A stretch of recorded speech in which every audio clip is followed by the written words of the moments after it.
What is up and what's going on, fellow Pantheon viewers? We appreciate every single one of you guys joining us this evening. As you can see, Chill is not with us this evening, but we do have Blue with us that is going to be joining us on all these topics this evening. Chill is out sick this evening, so we want to send all the good vibes and prayers his way for a speedy recovery. Before we get into things, I'll go ahead and say what the things are, and then we'll obviously go through everybody, see how everybody's week has been since the last time we've seen them. Then we'll go ahead and jump right into those topics. But we'll talk about the Power Rangers Disney Plus series that is going to be coming. We're going to talk about Magazine Dreams and Jonathan Majors, just his week in general. T'Challa being dead in Marvel Comics, John Wick, Colin Farrell as Sergeant Rock, and the Russos' inability to have success outside of Marvel. So we're going to talk about all of those things and get in all that. Before we do, we're going to check in with Marcus. How are you? Doing good, man. Glad to be sitting here with y'all boys. What's going on with you, Darius? Not a lot. Same old. I did not get to stream this week. I know Raymond checked me on it. He sent me a DM and let me know I had not streamed this week. So, I didn't get to stream this week, but I hopefully will stream tomorrow and then next week. Blue, how have you been? I'm good, man. I'm good. Just got off a stream talking about media manipulation with Jonathan Majors and that hit piece that came out to sabotage the hard work that he did, man. Pretty good. Surprisingly fizzled. I think it fizzled a bit. I think it was Chill. I was telling them like it ain't getting no traction, man. I don't think so. I don't think it is. It was not only front page it was on was Rolling Stone. Everybody else, kind of recycled that story, put it out, and moved on. And then we doused that with the nuptials. So with the marriage, Yeah, I saw a lot of people in comment sections because the Shade Room shares all that stuff, so they shared it, and people in the comment section weren't having it. Everybody was like, "This is old news. Haven't we moved past this? Why are we looking at this? Why is this being brought back up?" People saying the same things right on the the eve of his film and all this kind of stuff. So definitely some manipulation going there. We can go ahead and start there though, since we are talking about Jonathan. He had obviously we just said an interesting week. Last week, I believe it was last week, is when Michael B. Jordan had come out and said that he would love to have him back for Creed 4. We've known just little other things about Jonathan as far as his progress, as far as just getting the negativity of the case put behind him, moving forward, showing up at different award shows, showing up on different talk shows, doing the work that he's supposed to be doing, trying to get out, trying to move past all of this to get to Magazine Dreams, to possibly get to Creed 4 and anything else in his career. So of course, like any time in Hollywood, you have and I'm going to pull the black card because it's the card that's being dealt. When you have a black man that is doing positively, especially when you have one that you intended for him to have a downfall, and then that downfall didn't go the way that you intended, as you were slowly watching him rise back up, you want to besmirch that name again. And to me it was just out of nowhere. It came out of nowhere. That recording came out of nowhere. It's again on the week of his film, and then you've got Michael B. Jordan's comments, and you've got him and Megan Good getting married. It's just like all these good things going for this brother, and then you've got boom, let's hit him with this. So I did think that the timing was quite interesting, but like you guys were saying, it didn't. I don't feel like it really gained the traction that Rolling Stone and maybe Jabari wanted it to. No, it was, and it seems like, because like I said in my stream, it happens a lot. They did the same thing with Nate Parker. His stuff was while he was in college. He was acquitted. He had, what I'm saying. He comes out birth. It seems like only if this person is being the next appointed, or anointed. Let me say anointed. The next big star. Because Nate Parker was on his way. He was really on his way, and he did that Birth of a Nation. And just out of the blue, out of nowhere, like on a case that nobody was thinking about, most people didn't even really know about, they want to throw that in that man's lap. You know what I'm saying? And I did a little research, come to find out, what it was, The Bankers with Anthony Mackie and then That was supposed to be Nate Parker. no, that was Oh, I was supposed. about to say. It was supposed to be a big because it was getting like awards talks and things of that nature too. Mhm. They threw water on it. It was a producer that had some type of something going on, and somebody, made sure they brought it to light and through. So it ended up on Apple. Was it Apple TV? I want to say it was one of Apple TV's first projects they did, but it ended up there. But it was supposed to be, in the theaters, and it just seems like anytime it's a dark-skinned, melanated, and I asked the question, would they do that if it was Aaron Pierre? Would they do it Aaron Pierre? Would they do it with anybody who was of lighter complexion? I don't know if they would. Depends on how far he go. Who did he offend? What did he do? Yeah, true that. Depends on how far up the ladder he actually offended. With Jonathan, though, it was more than suspicious. Like the angle was very clear. And let me just say this: like it's one thing to be a responsible journalist and stumble upon this information, have it leaked to you in some sort of way, and then do the work of verifying it with both parties. It's one thing if you do the work of verifying it with, some engineers that you have. How does this sound? Mhm. What does this look like when you put it on a screen, when you're looking at it digitally? How does the sound waves look? What does it look like? Does it look like it's been edited? Is there any dead Right. spots where something could have been replaced or changed? There was no due diligence on this. She got a smell of this and went right to print. Mhm. And went right to print. And Right, the to SoundCloud. be, it's crazy. And so with her doing that, she now puts her word in the SoundCloud clip up against Whoopi Goldberg, and Will Mhm. Smith, and Michael B. Jordan, and all these, and Matthew McConaughey.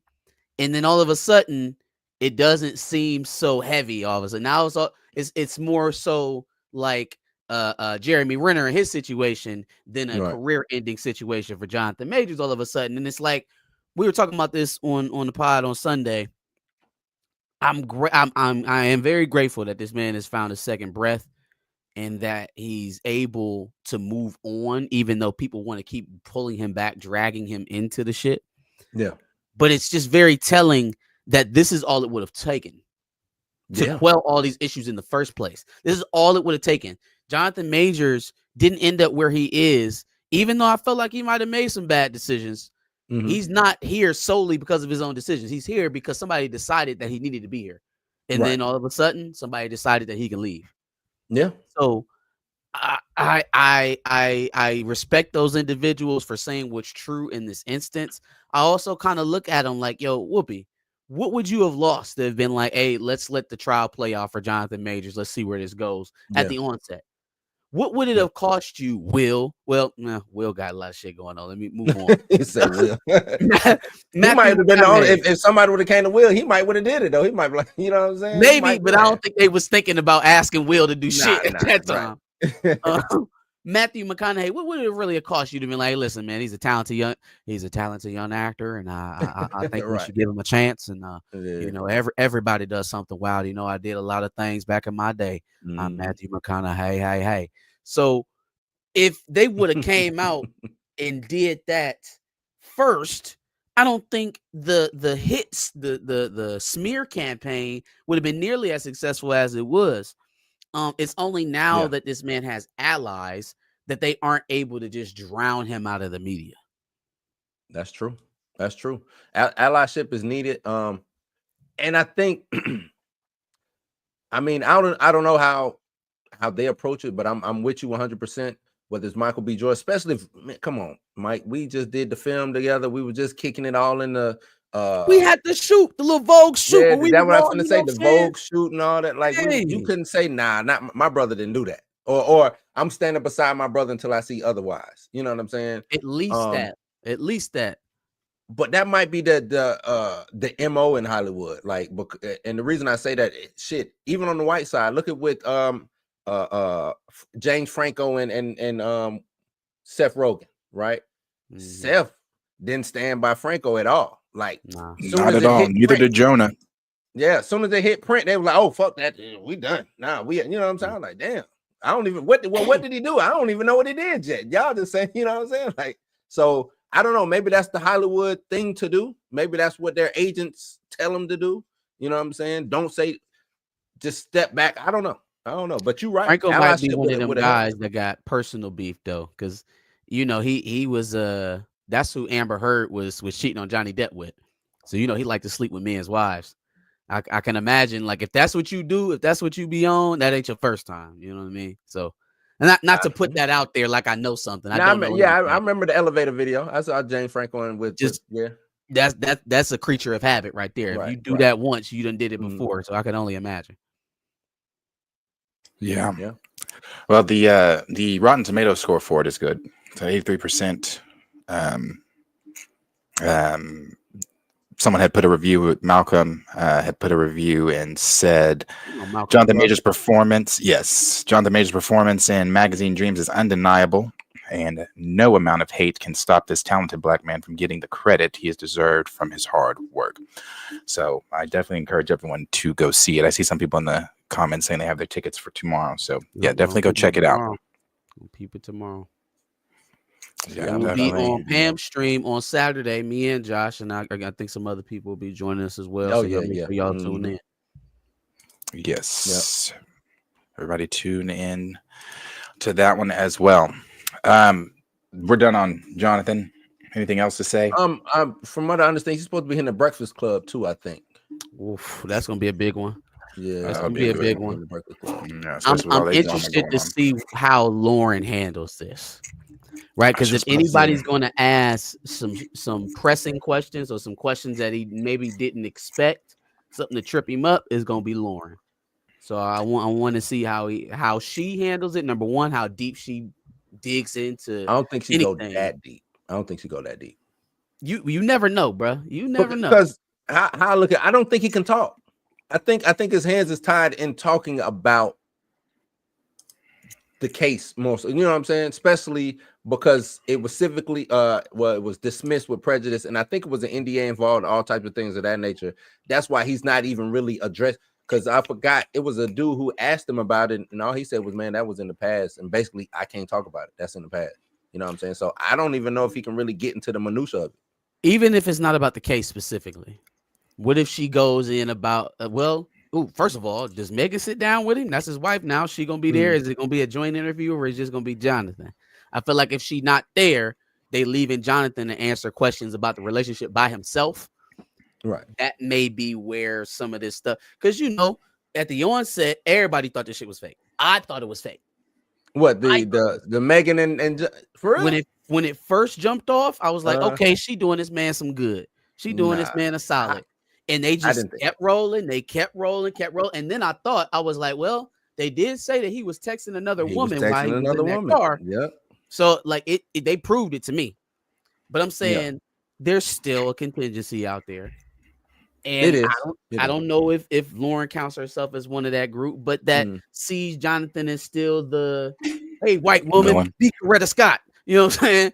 Like, so if she's speaking for that crowd, she got her opportunity. She has her opportunity. I don't know if she is or not. I'm just saying it could be one of them situations where we have another awkward Jonathan Majors moment. I just hope it goes well. They give him time to talk about Magazine Dreams and focus it on that rather than any other controversies. Well, I think Charlemagne is an ally though, so I don't think he he might shield us, throw himself in harm's way to stop certain questions like that or joke it out or something like that to help it being less awkward. I don't know. But let's cross our fingers. Let's cross our fingers. I was trying to find what he said. The letter he wrote to Marvel. He said he did that interview where he said he loves Marvel. He would love to work with them again. Blah blah blah blah blah. But I didn't know that he had written a letter to Kevin Feige. I didn't know about no letter now. Come on now. You laying it on thick. You laying it on thick. I think he said he wrote it when it all happened though, when everything was going on. Yes. Oh, so he did. I was trying. Yeah, okay. All right. Yeah, like 2 years Not old, I now. guess. He So didn't write he, it like yesterday. Like, hey, I was hey, about to say Mr. right, Marvel, I'm right. ready. No, no. Yeah, like, he wrote dog, buddy, let wrote it that go. letter to him. I can't find it though. I thought I had it bookmarked. But I guess, the only reason I even brought that up is because I was like, I've been one of the ones, and I still say he's not coming back as Kang, but stranger things have happened. Uh, who knows, what Kevin Feige and him have talked about behind the scenes. We don't know if Kevin replied to that letter. I don't know what their plans are with He ain't with reply to that fucking letter. I don't know what their plans are with Kang, but I think it's over with. it's interesting. But I I think still Marvel think is it's over with. though. Yeah. That's a whole nother one. Okay, now this one, the Power Rangers. Power Rangers was announced yesterday to have a live action series on Disney Plus. Fam, when did Disney buy the Power Rangers? Who did they buy it from? Saban.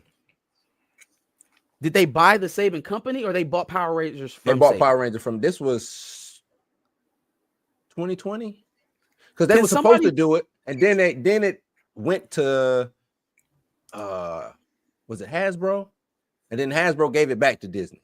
It was some crazy stuff going on. I want to say around 2020. Yo, that's insane because so what? First of all, what is Saban making that they can afford to sell Power Rangers? I think he wanted to move on, because I know. Shit, let me see if I can find. Move on. Yes, I mean Saban wanted to go big. He wanted to do bigger stuff. Because the This last. is. Oh, go ahead. Go ahead, there. No, you go. I'm trying to find. Let me find this. Well, this is what I was going to say. I was going to say, let me see if I can find it here. Here it is. All right. This is what they put out on it here. And this is coming from comicbookmovie.com.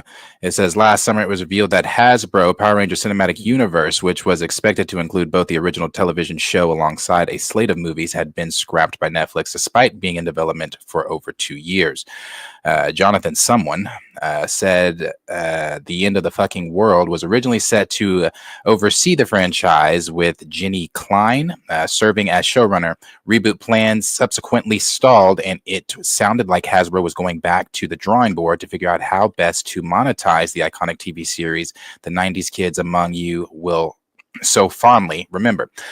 Today, The Wrap has revealed that Percy Jackson and the Olympian showrunners Jonathan E. Steinberg and Dan Schatz are in talks to write, produce, and serve as showrunners for the new live-action TV series developed by 20th Century TV. The reboot will stream on Disney Plus.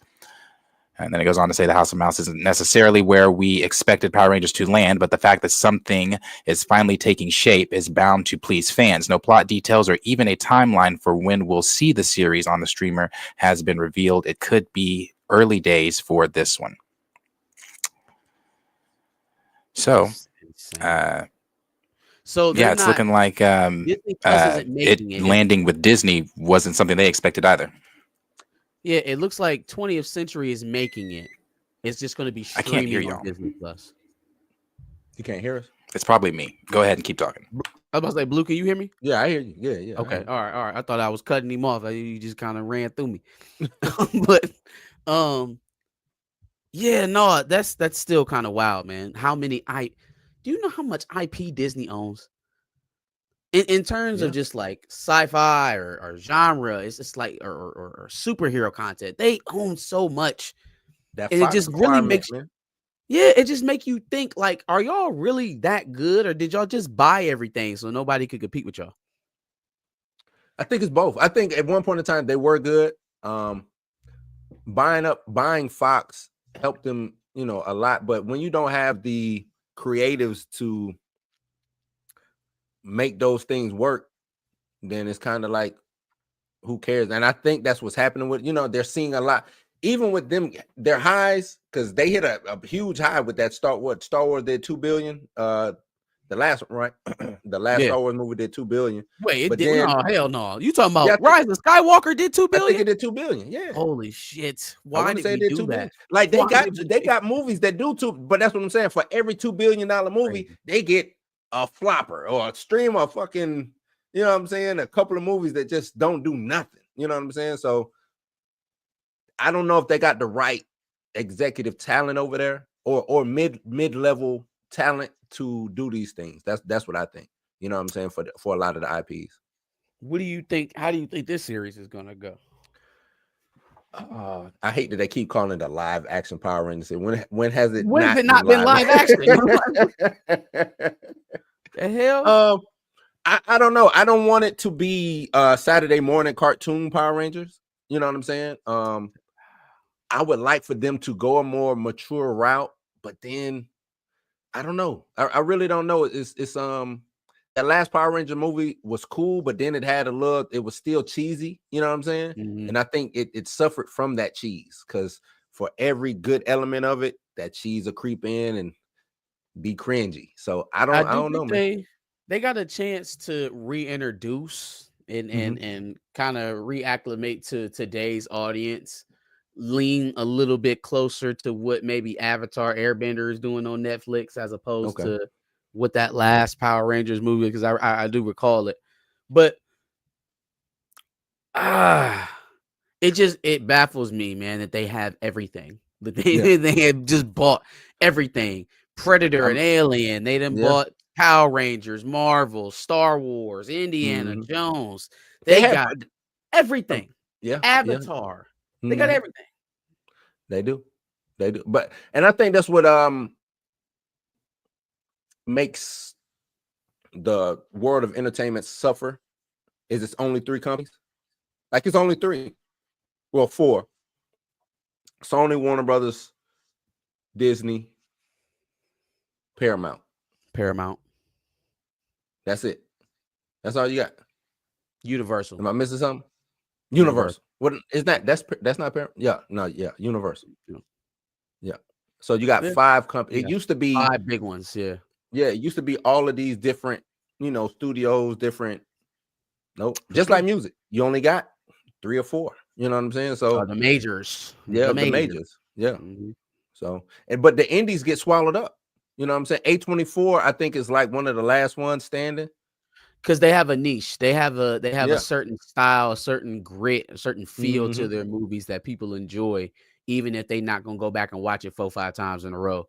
They still gonna make sure you get your money back and they're gonna talk about it, right? Those type of films survive on word of mouth more than they do sheer box office force. So I think A24 is in a good spot. It's another Blumhouse is another one that does well in a smaller market.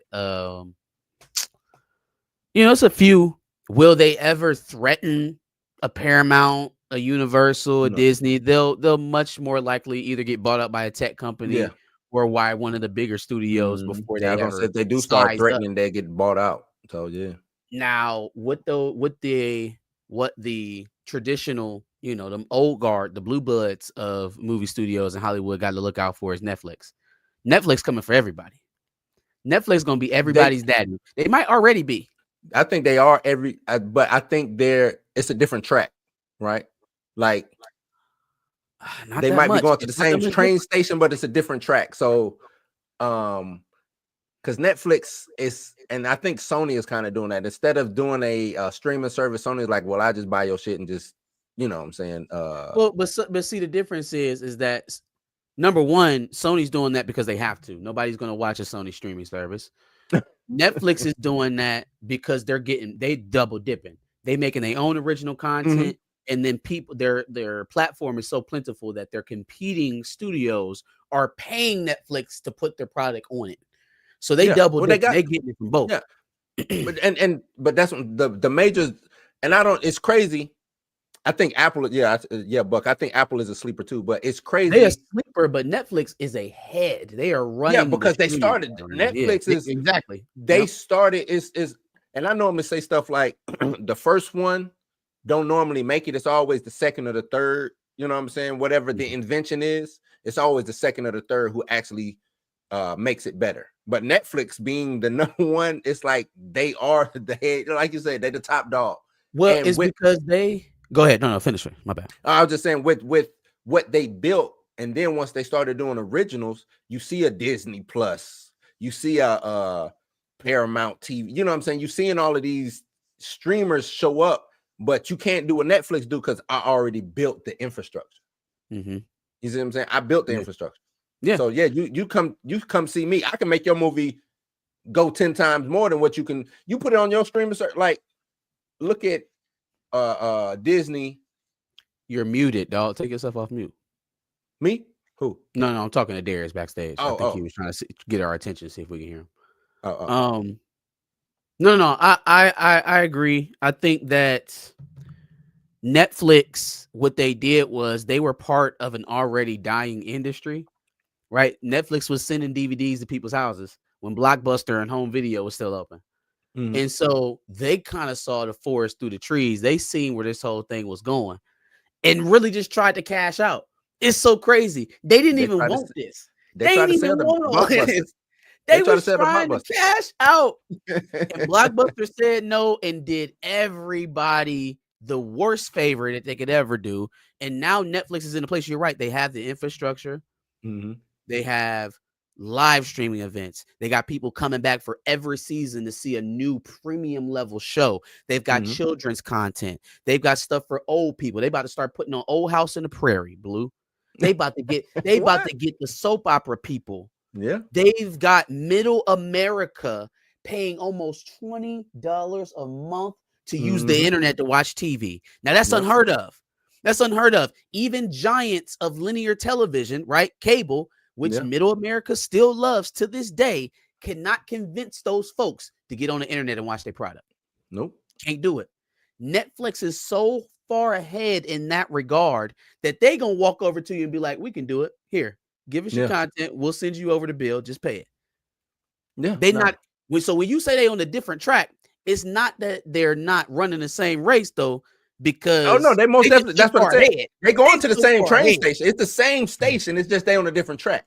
they had the same airport, but see, my hangar is private. Like I send me a little car over to my joint. You know what I'm saying? I walk through the tarmac. That you got to wait in line. I just you gotta wait. TSA, all of that stuff. They juicing my jet up right now. Right. Yeah. For sure. They got it. They got it. But as far as Power Rangers, I think it should be good. I think if I would like for them to get into it should be all right. Well, as far as because I'm trying to think of like storyline wise and things of that. If they pull like from some of these comics that I read of Power Rangers and things of that nature and try to replicate that type of storytelling, like I said, I think they need to get away from are we doing this for kids, because I think that audience has grown up. I don't think these new kids really care too much about Power Rangers. You know what I'm saying? Unless it's anime style, I don't really think they care too much about. But that's why I said it's a good opportunity for them to reintroduce, right? Because you're right, most of their audience is us, right? We aged out, and so you either gotta bank into the nostalgia, which is gonna make it cheesy, or you gotta come with something completely different, which is an opportunity for you. I mean, it's risky, because you do have a built-in audience that's going to come in with the expectations that you'll have to serve to a certain degree. But I also think that if you do it well, if you execute it well, I think most people will understand that at some point Power Rangers was ever going to get on the silver screen, it had to go in a different direction. Yep. Mm-hmm. Don't stone me. I was not a Power Rangers kid. What was you at all? Not Power Rangers. I was not a Power Rangers kid. I don't think I've ever. I couldn't tell you one thing about Power Rangers besides they're multicolored. What was it was another one. They had suits, and it was like Big Bad Beetleborgs. There you go. Yeah, the Beetleborgs. I hated all them shits. Beetleborgs, VR Troopers, all that. Man. Like I only. He wasn't. The first 2 seasons of Power Rangers was cool. It was I ain't gonna say it was new because I grew up watching what's my man Ultraman. I grew up, so I saw, you know, all the people in the suits and stuff like that. But I wasn't a big Power Rangers. It was just something on TV. You know what I'm saying? And I'm a little bit older than y'all, so it was just something on TV for me. You know what I'm saying? I'm go Power Rangers till I die. I don't know what y'all. But I'm like, y'all was probably season 4 or 5 of the Power Rangers by the time. You know what I'm saying? Yeah. So I was like definitely Power Rangers a Turbo Ninja and shit like that. Yeah, that was. I don't remember any of it. I just remember they, you know, would sometimes connect and turn into a big one or stuff like that. A big what? You don't know what it's called, Darius? A dinosaur, Voltron. Is it Voltron? See, now Voltron was my shit. See, I'm Megazord. from the era of Voltron, so I Oh, just looked at sorry. it as like a cheap fucking live action knockoff Voltron as I looked at it. But I did watch Ninja Turtles. it ain't. I watched Ninja disrespect. Turtles and Gargoyles. Calling Power Rangers a cheap Voltron is absolutely disrespect. I mean, that's what it kind of was to me. Look, Would you I'm an call 80s Jennifer baby. Man. Hudson a cheap Aretha Franklin? Yeah. Oh, you better watch your mouth. You better watch your mouth. Acting up That's in here funny. tonight. Salute to That's Jay funny. All right. We'll move to the next topic here. And the next topic is dealing with DC. And I think we can throw some of the Superman talk in here as well, that Jeff has talked about and some of the other stuff people have talked about and blah, blah, blah. But we had found out that at one point in time, for whatever reason, DC has these godlike characters at their fingertips with Peter Safran and James Gunn, and they are deciding to do Z-level characters. And it's beyond me. I don't understand it. But what's his name? I'm sorry. I'm blanking. No. Yes, Sergeant Rock, but 007. Daniel Craig. Daniel Craig was originally supposed to play this character, but he backed out. I'm assuming possibly they're saying scheduling because he was doing the stiff with for the Narnia Greta. I'm sure. Yeah. He probably read this script, saw this character. Yeah, probably was like, what the fuck? And if that's true, if he was never a part of it, that's funny. That's funny. But now we're hearing talks that DC wants to confuse the main audience or the I guess the normies even more by, because it wouldn't bother me so much. I think it's stupid, but it wouldn't bother me so much. Not that I'm watching Sergeant Rock, but if they were to take their most successful thing outside the Batman that they have done in the Penguin, and taking Colin Farrell and making Colin Farrell Sergeant Rock. I don't understand it, but that is the decision that they want to do. Again, I don't understand the Sergeant Rock love that they have at DC. Because he had him and Safran, they had a sit down with, I forgot the blog or whatever, but they had to sit down with him, and I read the little 2-part blog, and he was talking about Sergeant Rock being like, don't think of it as like a DC film. Think of it as a World War II film. Don't look at it as like he said, think of it as like a James Gunn said this. Safran. It was Safran who was saying it. Oh, okay. Well, it was because why they said the way that they're doing, because the way he said the way that they're doing the films, and I'm not saying this to give them no bail or nothing, but he was saying that they want to do different genre type films that might be under the DC banner, but it'll be like I said, this will be a war movie.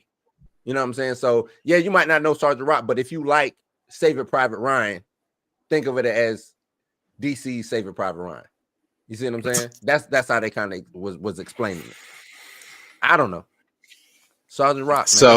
So DC continues to become even more fractured than when James Gunn said it was fractured. What, 3 years ago now, 2 years ago now?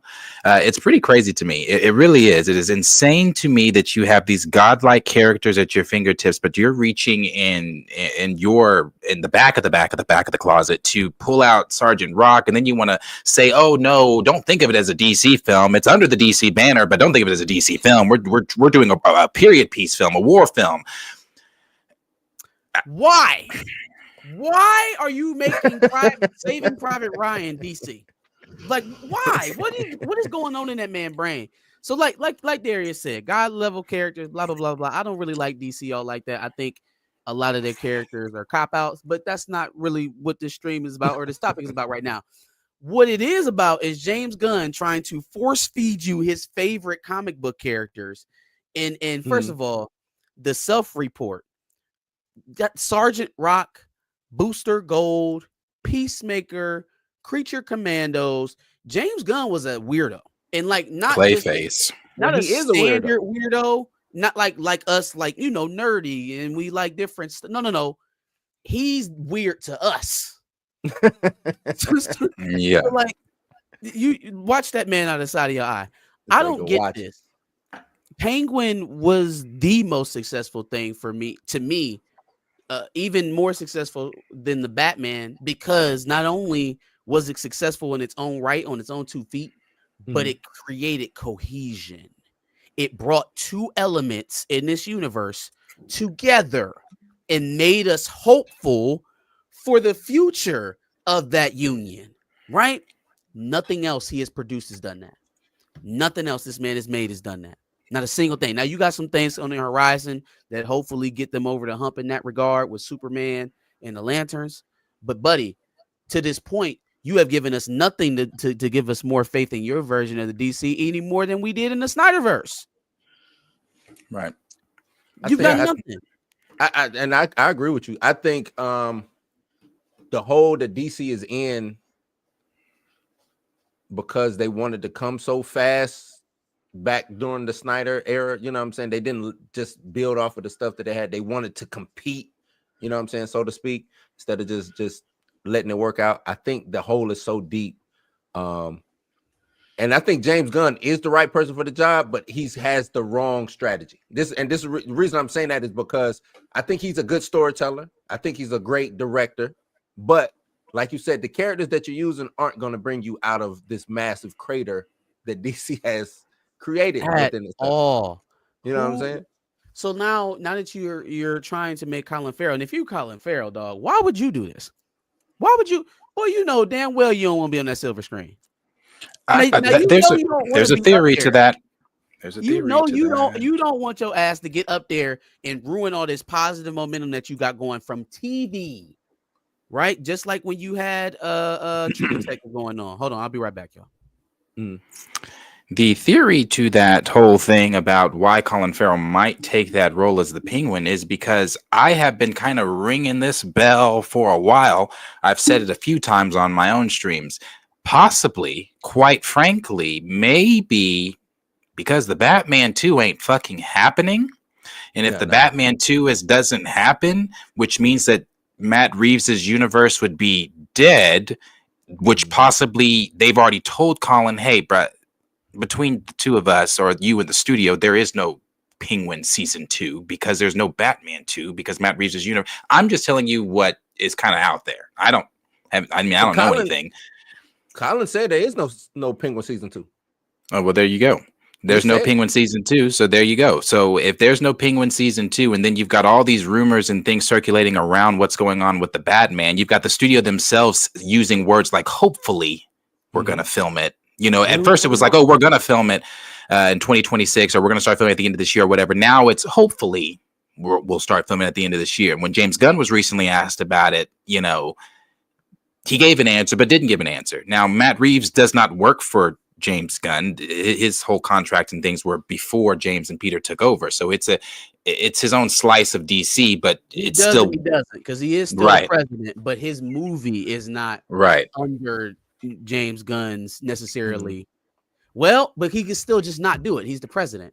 So wait, were you talking about there's not going to be a Penguin season 2? Yeah. Colin Farrell came out and said, no, won't be a Penguin season. First of all, he don't make that decision. James Gunn's going to make that decision. And James Gunn doesn't make that decision. It's not a James Gunn. Penguin is not a James Gunn thing. That's Matt. It's not under Matt. That was a Warner Brothers situation. That's not a Again, I still don't think that's Colin Farrell's decision. If James Gunn is able to work something out with Matt Reeves that works for both of them, there will be a Penguin season 2. That's what's in everybody's best interest. The problem is this pesky Olisco here where Marcus was right. And I said that if Reeves don't bend over and play ball with James, then there will be no Batman 2. Nope. There will be no Batman 2. And he's going to put it right in the corner where where Blade is at. Oh yeah, no, it's coming. We just really want to get it right. It's really important to us. We really want to get it right. Until all of a sudden, the name changes, the director's dropped. We have a new Batman, and all of a sudden, James Gunn is helming. He's the executive producer on the project. That is how that will go. They will draw it out for years, and then it'll slowly pivot as they've done.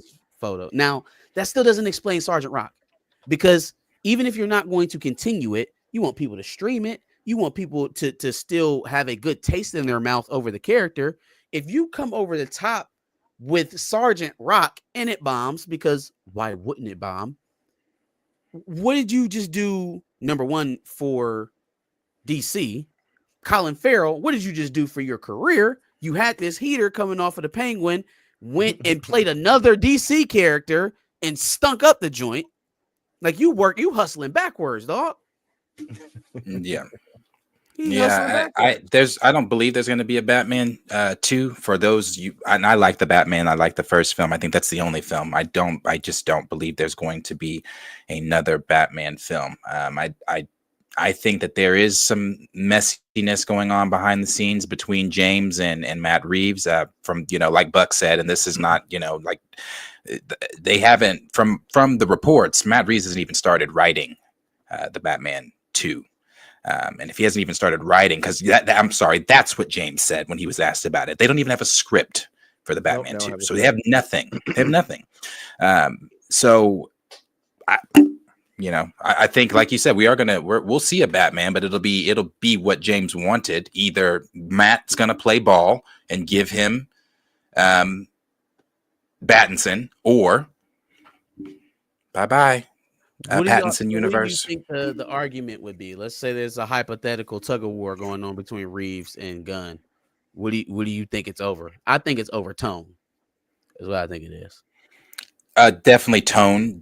I think tone, and then bringing James's universe into Matt's universe. Matt never wanted he didn't want Superman. Who wants to have Batman run around with Peacemaker? Fam, there are better characters, dog. We have better characters to use.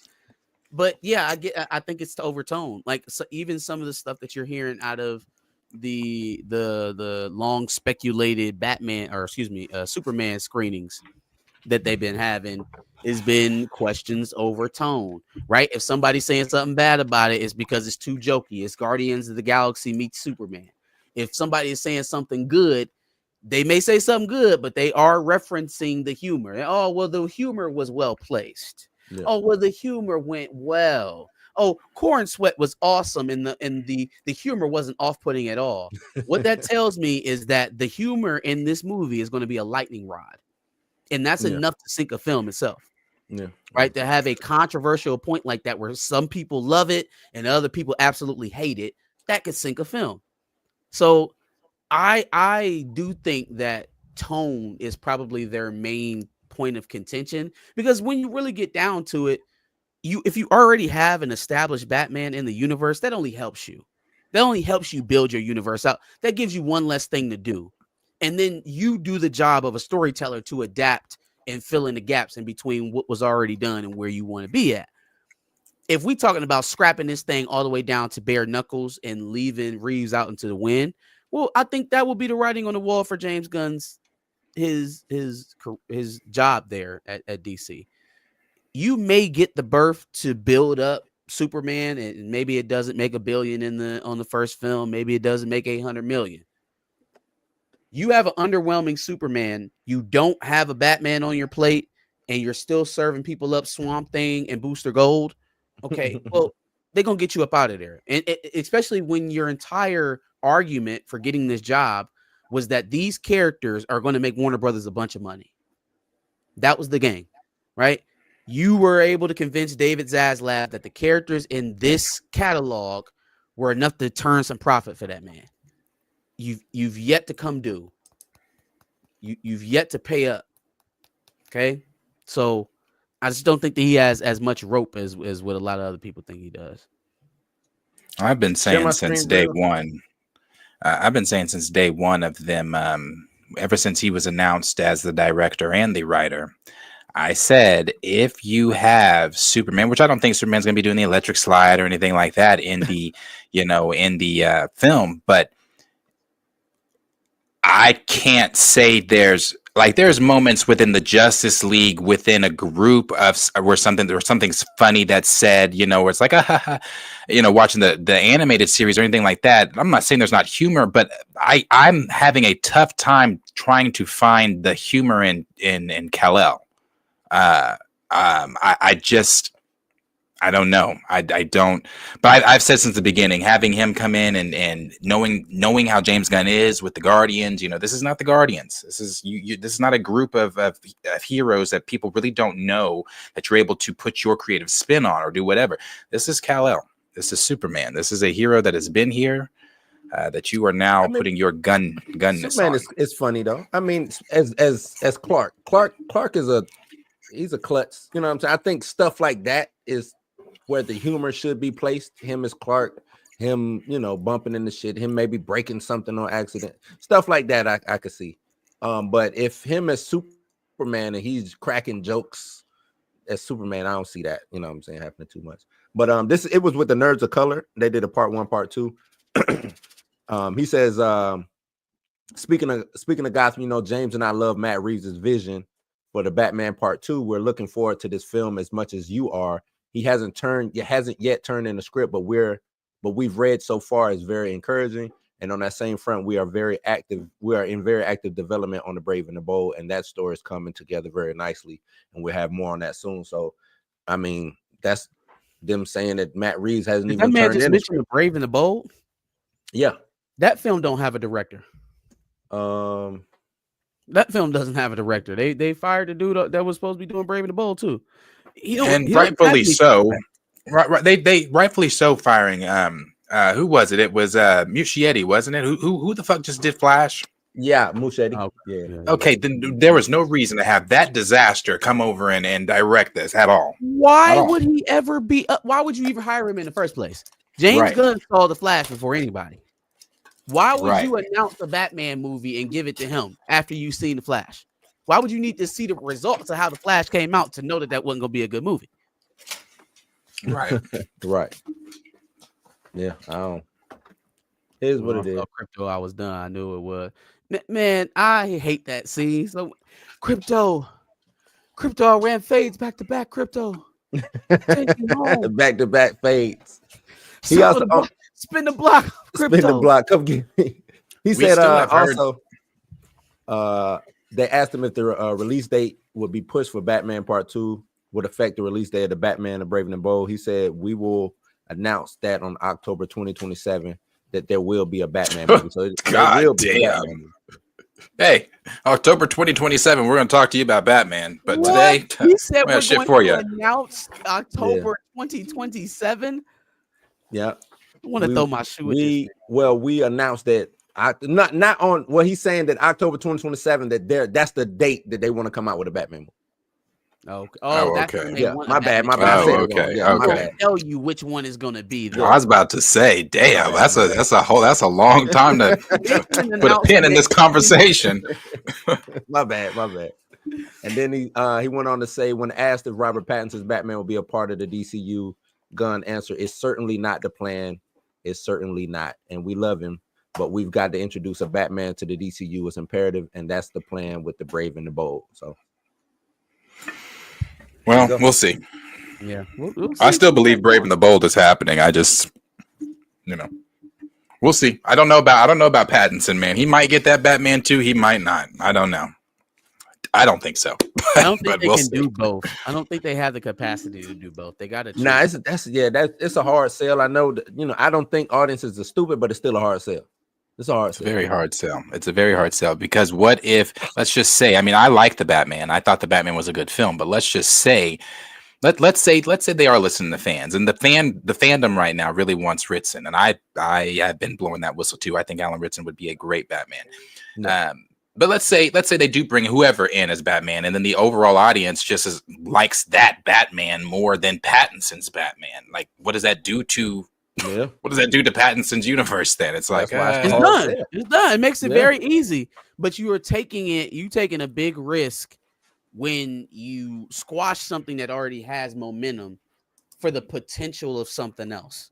That's breaking up with your girlfriend of 5 years for the hottest girl in school, right? Like, it's a lot of potential there, but like, it's a big risk. You taking a Right. big risk. So Yeah. I just don't know, man. I don't know. It would have to come to an impasse where, like, look, it's either going to be this or that, and that you would think that they're coming up on that point very quickly. Because 2027, yeah, you need to be shooting a movie right about now, wouldn't you? Mhm. I'd say you need to be at least in pre-production, casting something. So yeah, I would expect them to have a decision on that made fairly quickly. Now, when do we find out? I don't think we find out till somewhere around 2027. I think they're gonna kick that bucket down the road until they have to say something, because they don't want another Snyderverse on their hands. Nah. But I also think everything is contingent on If Superman let's say Superman comes out and at least hits 850, 900, right?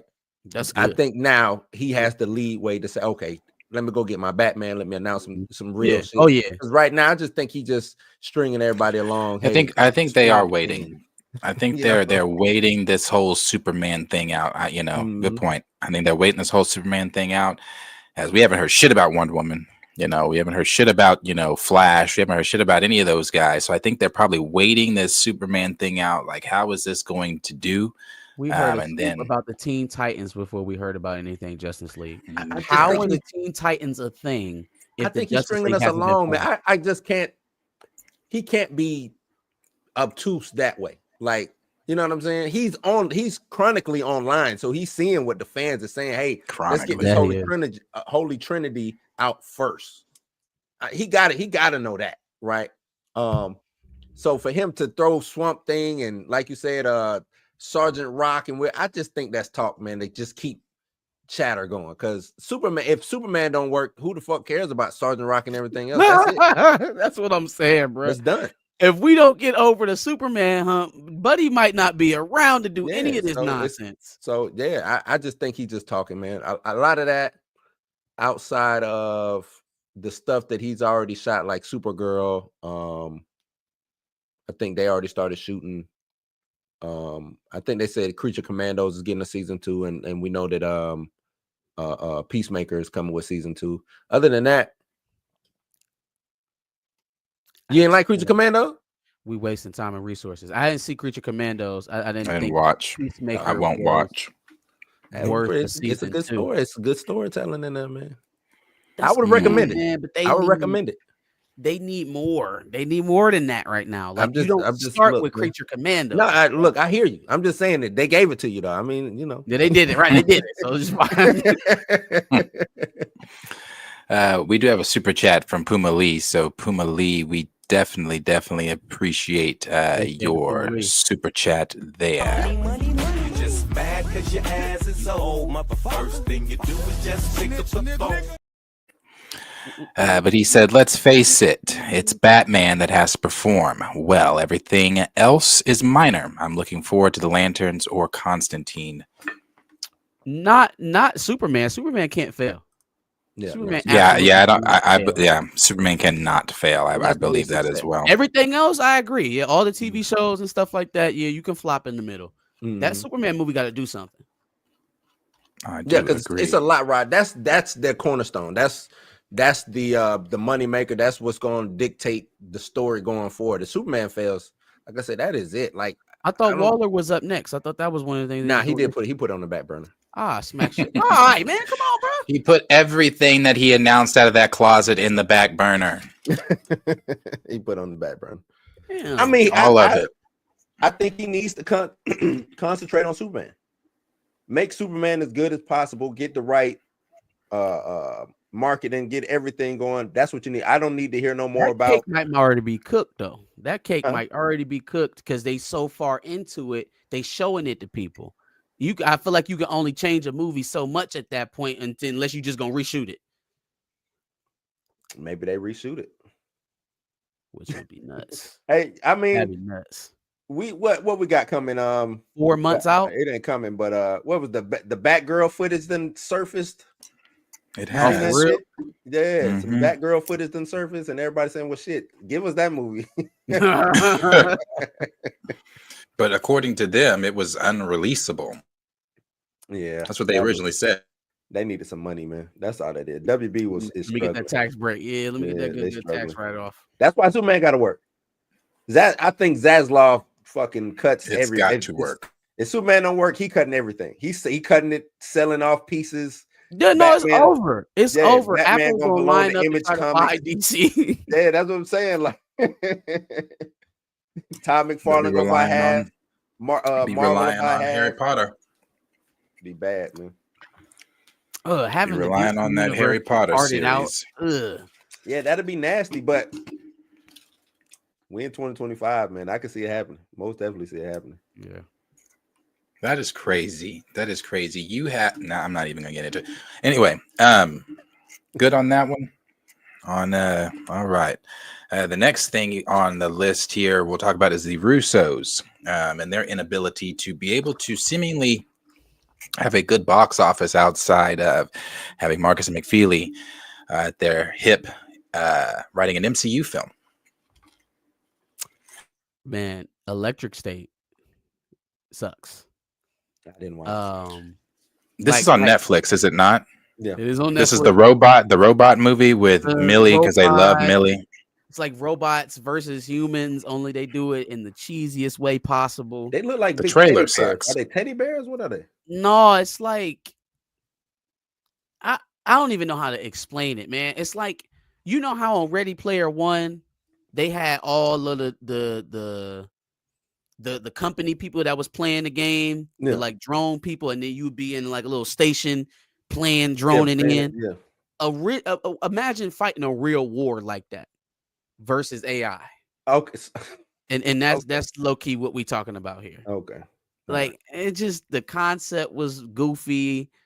I didn't love Chris Pratt in this movie. He was kind of dopey. He's normally pretty solid. He ain't like the best act, but he's normally, you know what I'm saying? Okay, right? Like, Yeah. he's serviceable. I didn't like much about this movie. And it just got me thinking about other movies that I've seen from them. We mentioned, off stream, we was talking about Cherry with Tom Holland. I had to force myself through that damn movie. Like, I made myself finish that film. I don't. Here's my question. We're getting them back. They're doing Doomsday. They're doing Secret Wars, right? And everybody's excited because, we got the Russos back. Are we excited because of the Russos' reputation with Marvel? Or are we excited because of what we've seen them be able to do today in 2025? Oh, no. It's definitely nothing that they've done in 2023, 2022, 2024. It's definitely nothing outside of Marvel. I'm going to speak. I feel like I can speak for most Marvel fans by saying this. It is purely because they have delivered some of the best Marvel content. So having them come back and, helming the next Avengers film after what has been a disastrous 5 years, it's like, that excites people. It excited me, especially having Stephen McFeely back. Yeah. I think that's it. Outside of that, though, their reputation sucks. Their films suck. I can't remember. Did they do the film with Daisy Ridley where you're speaking, only the girls can read each other's minds or whatever? Is that them? Maybe that's not them. Maybe I'm putting that on. Okay, that's not them. Yeah, I remember that movie. Yeah. That was shit. That shit's awful. That shit's awful. But that's not them. My fault. My fault. As far as directors, they didn't do 21 Bridges. They did Cherry, then they did the Gray Man with Gray Man. What's his name? I didn't hate Gray Man. I like the action in Gray Man. Yeah, it was decent. Then they did the latest one they did was the Electric State. Electric State. Television wise, the latest they did, like I said, was Citadel. Before that, they did Agent Carter episode. Yeah. Like a lot of the stuff is like, well, we know they did Community. I don't even, like you said, I don't know if they really got it. Maybe I'm just trying to, maybe Marvel, it's easier to work on Marvel because these is established characters in the story, because they pull from, it's easy to pull from the story, which is what they do. They know all to do that, yeah. Right. It's a little bit, but coming with their own, where they the writer, producer, and all of that, because I think they didn't. I mean, it definitely helps them having Marcus and McFeely as well. Yeah, having competent writing. Yeah. They are the ones that came to the Russos with, hey, we've got a story that can work. And then the Russos, after hearing that story, started their direct, oh shit, and let's take it to Marvel. So, it definitely helps them having, because I don't know if this, that was one of the biggest concerns was, well, that was one of the things that everybody was saying was, okay, yeah, if we get the Russos back for Avengers 5 and 6, it has to be with Marks and McFeely. It can't be just the Like, Russos don't just bring the Russos. Yeah, don't just bring the Russos back. Yeah, so yeah, I think that is one of the major things is they have them. So they did you, me, and Dupree. We banking the MCU's future on these guys on their shoulders, and they just haven't delivered on that level since Endgame. Since Endgame. So I just feel like we this might be a Hail Mary, y'all. This may be like, well, we know it's a Hail Mary. They went and got RDJ, and it's everything Marvel is doing right now is a Hail Mary. Did y'all see that they said Kevin Feige decided to do that? Like that wasn't even their thing. That was a Kevin Feige decision. He wanted RDJ back. Have you seen Josh over at the Den of Nerds, his latest video that he put out compiling his theory? I've heard him talk about the theory before, other people talking about certain things like that about but the Russos also confirmed here recently that it is that in order for this to be told, they couldn't have anybody else but RDJ do it because it ties back obviously to Endgame, which is what I've been saying. A lot of us has been saying since day one. He's a variant. It's not. And I'm sorry, as much as I really hate Josh's theory, I hate it. It does make sense that I don't know about the whole adoption thing. I don't know if that's what they're doing, but that the Tony Stark that we knew was never Tony Stark. Okay, no. We ain't got time for that. We don't have time for that. Don't retcon the entire MCU for this. I'm just saying. Stupid. It is. It's terrible. So they're going to say that the actual Tony Stark became Doom because they adopted the wrong child. They brought the wrong child home from what the hell is this? Parent Trap? They are done over there, man. I'm trying to tell you, Marvel is done. And this is the real Tony. And then look, they're gonna be able to redeem him, Blue. By the time the movie over, he's gonna start Dr. Doom, and we're gonna end it with Tony Stark back in the MCU.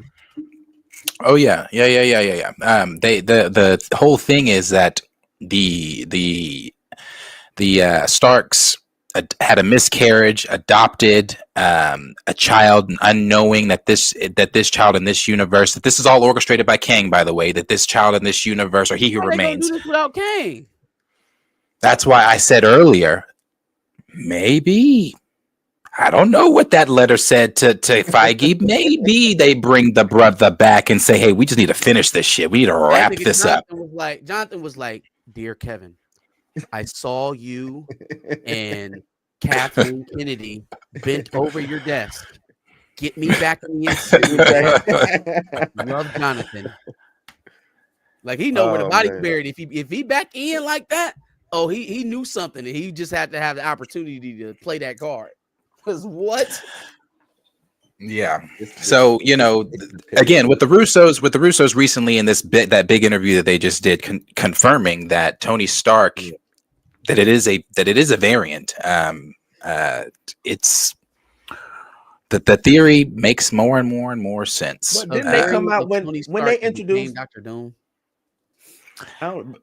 When they introduced RDJ, they know he's gonna be playing. That's what they said. That's what they said. I guess, but it's now changed. They could definitely lie. They'd be lying. Yes. Tony Stark is a variant of Doom, not Doom being a variant of Tony Stark. Well, I guess So the Tony Stark that we knew all of this was orchestrated by He Who Remains, to where because in the first multiversal war, it was the original timeline where all of the characters were together, and that's the original timeline where you got the X-Men, you got Spider, everybody living in one universe, and Doctor Doom, and in the multiversal war, after He Remains ended it with Alioth. He came over to this universe and made it, the current MCU universe, made it the only universe, but orchestrated some things to where the Tony Stark did not turn into Doctor Doom in this universe, so where the Starks would get him, and then he would turn into Iron Man, and it's all convoluted as fuck. But I'm telling you, it does make sense if you go watch Josh's video. Go watch the video in the original. He don't exist. Somebody got to be Iron Man. I don't know. But it's all pretty crazy. It's all pretty crazy. There was something in a certain TV show that came on. What was that? Was it yesterday or the day before last, where they were celebrating a certain day, and there was a theme throughout the episode. And I had thought that maybe would be, some breadcrumbs leading into what we're getting with Doom. But maybe I was mistaken about Latvian Day. I thought that was going towards. Oh, that's a real country. Latvia. I thought that they were saying Latveria. Like, yeah, me when I first heard, I was like, wait. I was like, oh, nah, they say they're not saying Latveria. Oh yeah. Okay, I thought that too. That's what I was on. I was like, okay. Well, the random mention of scrolls were crazy as well. I wanted to. Oh, that shit make me so fucking mad. That shit was. Why do he know about it? Don't nobody else know about it? Don't nobody else care? That's the black dude. It's not a big deal. The black dude. Why he was stealing fiddle faddle? He was thinking about fucking. Why do Murdoch know about scrolls? Why do he know about scrolls? Who told Murdoch about scrolls? Well, remember, it did to tear him about scrolls. But remember, it went national. It was national news. They had said I know the show was shit, but take a step back with me to Secret Invasion. At the end of that, remember, it went national that there are political, and then you had random people going up and shooting. Who told everybody? Who the hell told everybody? I forget who told everybody, but at the end, they had that montage. Yeah. They had that montage of like they had like political people giving speeches and random people going up and just shooting them because they didn't know if they were scrolls or not. But we haven't seen any consequence from any of that shit. That's the reason why the president isn't the president no more. That's how Ross became president, is because you're right, because which would have been a dope ass story in fucking Captain America. Dealing with the scrolls. Not one mention of scrolls. Not a single one. There's 4 million of them still walking around on the planet. Don't nobody care. Nobody gives a shit. Nobody cares. Except for the nigga behind bars. Yeah. Or any of our other leaders. Fiddle paddle nigga. Fiddle paddle nigga. Yeah, that's just fiddle paddle nigga. Crazy. I wonder if any other our leaders. I wonder if this could explain any unexplained deaths that have happened in the MCU. Scrolls would be a big talking point for me, especially on street level stuff, because that gives you a reason to cross back into the greater Marvel lore. Right. But then again, they not writing anything together. Everybody writing their own stuff, and it all sucks nowadays. So they done. Now, Joel said Chris Evans is literally 2 people. No need to complicate it that much. Yes, Chris Evans is 2 people. Chris Evans is Human Torch from 2002's Fantastic Four. He is obviously Captain America in the MCU. It's different, though, when you are taking Tony Stark, who is RDJ, and then saying, okay, and also we're going to make him 7 years ago. Yeah, we're also going to make that character Doctor Doom.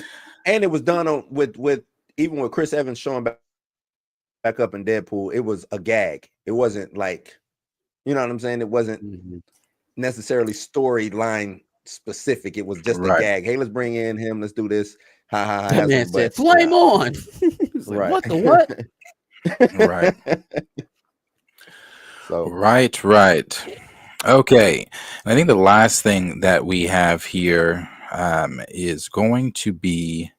Oh, I'm sorry. We'll talk about this one too. This one I forgot to bring up. This was the Star Wars. Star Wars right now, as we all know, is in the shitter, the crapper, gone, dead, probably going to be on the shelf at Ollie's somewhere for sale. It is very much not in a good place. And to make matters worse, they've put so much emphasis on the Rey movies and that they're doing like 5 more Rey movies. 5 more Rey movies. No, they're not. No, they're not. Oh, they're going to do those Rey movies. And with they're going to do those Rey movies. They're going to do those Rey movies. They are definitely Rey movies when Rian Johnson finishes his new trilogy. No. When Rian Johnson finishes his new trilogy, that's when the Rey movies come out, and then after we're gonna get Taika Waititi's film and Lando, and then the Lando show. Yep.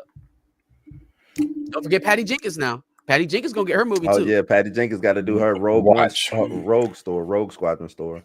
I didn't mean to step on the scoop, man. Go ahead. Oh no. I'm just saying, watch. Those Rey movies are top shelf priority for Lucasfilm. Why do we believe that? And why does them having top shelf priority change the level of efficiency in the way? Well, because we already know who's doing a Rey movie. We know that what's his name? Patty Jenkins did a commercial for her shit. I forget who's the directors here. I think they had a poster for Rogue Squadron. Like it was. She had a whole commercial. They had a poster. They did the whole deal where she stood outside the life-size Y-wing or V-wing, and she was X-wing outside the life-size X-wing, and she was talking about how her father and she grew up on the whole thing. That's the charades they do at Lucasfilm. But another thing here, like I said, Marcus is under the impression and thinking that we are not going to get those 5 Rey films. I think that we are, and they're putting so much emphasis into these Rey films, and they want to do all this, but we can't even put emphasis into. Which I don't even understand why we're doing a Mando and Grogu movie, but that's another conversation at a time. But it is now going to be the cheapest of the films. It is not going to be something that they're putting a whole lot of money into. I believe the budget for it is $166 million, making it the lowest budget Star Wars movie under Disney. Now, what we do know about this film, and again, I don't know why they're doing this. It is the villains in this film are Enzo. For those of you not really deep into the Star Wars lore like that, Enzo is a bounty hunter that was introduced during Clone Wars. And Jabba the Hutt's son, who we have not seen since I don't know. The last time we saw him, he was a kid, and his name is Stinky. And he's going to be one of the villains in the movie as well. This was originally going to be So we originally thought that this was supposed to be season 4 turned into a movie, and Lucasfilm said, "Oh no, we're still doing season 4. This is just a one-off thing we're doing." Why do we believe? First of all, that Grogu is coming. Grogu. That's coming out. They're actually shooting that, but the Mando season 4 is actually coming, and we're going to get 5 Rey movies. And you can't. We haven't gotten a movie in 6 years. 7 longer than 7 years. 7 years since Rise of Skywalker. I don't know. And look, I guess I understand it because they did march her out at Star Wars Celebration. She'll be there. She'll be there next month. You talking about Rey or Daisy Ridley? Yeah. Oh, they're gonna bring her out. They're gonna bring her out. All right, absolutely. And I want to hear them talk about it. I want to hear them talk because we're now a year removed from the announcement, so we should have so much to tell, right? We should have so much to talk about what we're doing, concept art, costumes. Charbel. Oh, buddy, you putting a lot on Lucasfilm. You're putting No. This shit is actually happening, Darius. Right? That's what we're putting ourselves in that mindset. It's happening, and it's been an entire year. And you brought Daisy Ridley back and told people that this is happening. So you should have everything. Simon Kinberg should be ready to talk. Charmaine Arbeid-Genoy should be ready to talk. Kathleen Kennedy should be ready to talk. Daisy Ridley should be able to talk. No more, I don't know. Oh, I believe she's going to be very much involved. Oh, we're still working out the kinks. We'll start shooting eventually. I don't know. Oh, no. You better know. You better They're come coming with with answers. You better They're come coming with answers for Star Wars Celebration. They're going to parade her out as the Skywalker savior that she is for Lucasfilm. They are going to have her talk about the 5 upcoming Rey films that Lucasfilm has for the loving fans that have all been begging for more Rey. And they're going to hype this shit up. They're going to give us other shit too. They're going to talk about Mando, Grogu. They're going to talk about their new animated series. But the focus of Celebration is Rey Skywalker. Is it true they want to make her like a Kenobi type? She's Yes, this is a quote, an actual quote from Lucasfilm. They believe that she is their most important character to invest in.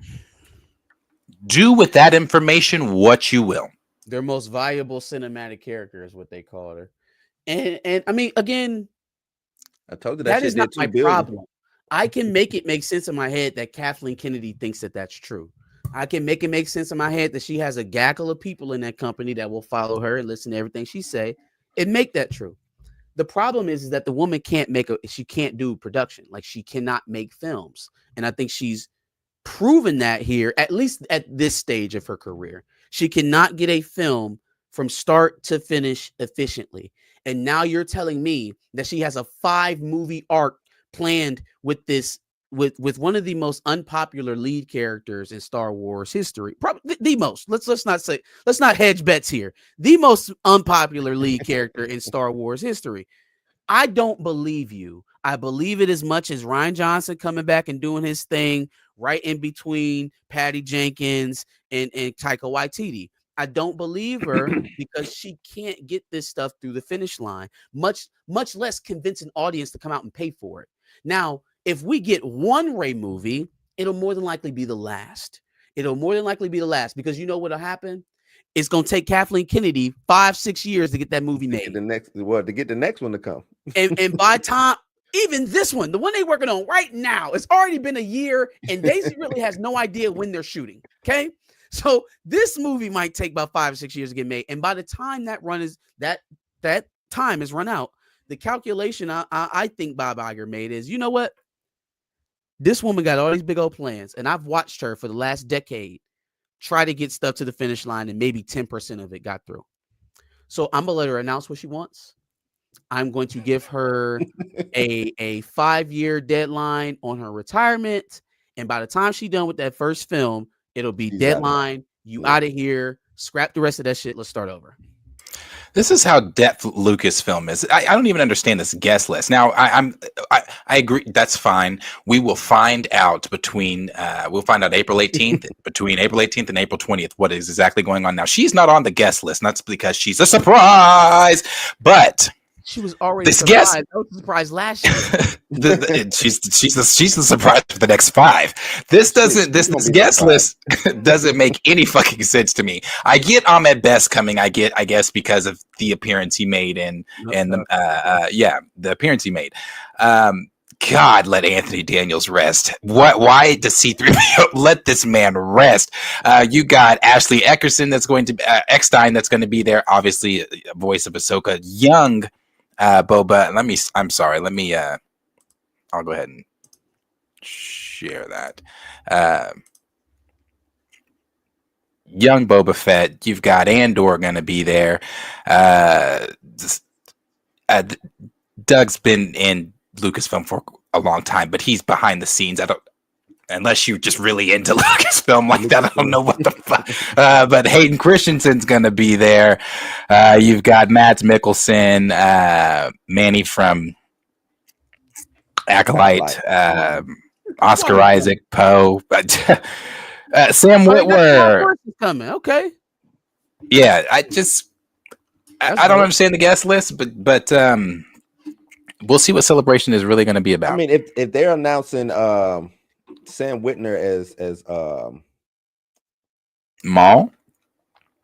No, from the video game. Starkiller. Starkiller. If they're announcing him as Starkiller, I'm all in. Now, what about Rey is getting 5 movies? Didn't you understand about? Of course, this female. Goddamn name bringing this Starkiller. Because I'm looking at it, we got Starkiller and we got Vader. Yeah. Because- That's your announcement right there. That's your 5 movies right there, not Ray. Jill says when the Gina Carano suit is settled, there will be no reason to keep KK happy. But what Yeah, I think they're I'm telling running out y'all, the clock. I think that they're letting her punch herself out. Basically, they like, okay, Grandma, go ahead. Yep, you gonna make all these movies. that and Jar that Jar and, Binks and at that the and top, that's fine. As soon as she does step down from the actual title, it's what we talked about 2-3 weeks ago. She's still going to be behind the scenes, just like Amy Pascal. Still going to be producing on everything. She's still going to have her hand all up in Lucasfilm. Doing it, she still has to do the thing. And I think at a certain point, you have to look at somebody in their track record, and they are what they are. She's not going to turn into another filmmaker because she's still in this position. She's going to be the same person she was. So again, I think the Mando and Grogu movie, like you said, that's obviously going to come out here this summer or next summer, whenever it's coming out. Maybe even that first Rey film gets through, but the Simon Kinberg joint, the James Mangold joint, the next 4 accompanying Rey movies, Rian Johnson. Not before Ryan get his now. You make sure Rian Johnson gets his, because he's been waiting a long time. We'll see. We'll find out for sure. A celebration. I do expect them to parade her out, though. She is the Star Wars savior that they think she is, and they are going to continue to treat her as such. Again, and they don't tell us something, though. If they don't have, hey, we're shooting in 2 months. Hey, here's the official release date for the movie now. Here's some concept. Or if they don't have anything, if it's still a bunch of I don't knows and Daisy Ridley shows up, you're signaling to lately? people. Okay. I ain't seen her nothing. I don't know. You know, Anybody and again, seen Daisy Ridley lately? I haven't. I'm sure she's a very nice, lovely lady, as I've said. It's not her. It's a simple fact that once you get attached to a hated character, it is really hard for, I don't know. She's attached to Rey. She's attached to Rey, a very, very, very much hated character. And I just don't see her. She's got to get away from that character. Now, coming back as Rey, that doesn't get you away from that character, and I don't think that that's going to help you out in other areas and trying to get work either. Yeah, I don't know who's advising her. I don't know who told her to come back and do this again. I like, why? And why? Yeah, why would you? I mean, I know she can't. There's no way she hasn't seen the literal hate for the character online. There's no way she hasn't. So she's. I get. You know the paycheck. I mean, I guess if hell, it got John Boyega back, and he said he'd never work with them again. So hell, now who knows? You believe they got John Boyega back for the movie too? I think they do. I think they threw. I'm telling you, they want this Rey shit. They want to correct what they know they fucked up, but in their heads they're like, oh, it's still the greatest thing we've done. You know, hell, Kathy. It's all crazy to me. What they're doing over at Lucasfilm, but they truly believe that they have something with Rey. They truly do. They believe that shit. They believe it because what other direction are they going? I mean, the only other thing that they could possibly do is this is a big maybe, put Luke in the Mando Grogu film. Maybe Luke shows up, but they hate Luke. So I don't. What Luke? Yeah, they hate Luke. It'd be young. It'd be the Photoshop Luke. But again, they hate him. So it's like, no, we're trying to distance ourselves from Luke. So we Rey Skywalker. See, I thought the Mando Grogu movie was going to wrap up the Ahsoka, Boba Fett, Mando kind of situation they got going on. No, that's movie. That's Dave's movie. Yeah. Yep. Dave Filoni is making that movie. So like now I am kind of thinking about like, well, why are we making the Mando Grogu movie at all? Why are we doing this? So that he can go fight Stinky. So he can fight somebody named Stinky. And Grogu can have his first words, because we've heard from scoopers, and the rumors for this film are terrible, but we've heard from scoopers that Grogu's gonna have his first words in this film. So that's gonna be the thing. Like, oh yay, Grogu finally talks, and Stinky, and Jabba's son. So let's talk about what we got on the slate, and let's remind everybody who's doing it, right? So then we've got coming up, we've got Mando Grogu. We're going to get Mando season 4. We've got the Wait, so we're getting a movie and a season 4? Yep. So they say, yeah, movie and a season 4. That's a lot. We're getting Charmaine Obaid-Chinoy's Rey film. We're getting a movie by Simon Kinberg with Rey. I think that's the one that she's gonna be older. We got James Mangold's his Tales of the Jedi movie. Yep. Yeah, 1,000 years before. Who's doing the one? J.J. Abrams is doing. Not J.J. Abrams. I'm sorry. Director of Deadpool and Wolverine. Oh, and then the Stranger Sean Things. Levy Rey movie. So The we Sean got Levy Rey movie. that's the one with him and Simon. I think him and Simon Kinberg are. Wait, no, is Kinberg's alone? Or is Levy's a different one too? I don't know. There's so much Rey. Yeah, let's count it as a different one. So we got Charmaine Obaid-Chinoy, we got Simon Kinberg, and we got who's the last one I just named? Levy and Sean Levy. So all of that sounds like trash to begin with because none of those directors are like each other.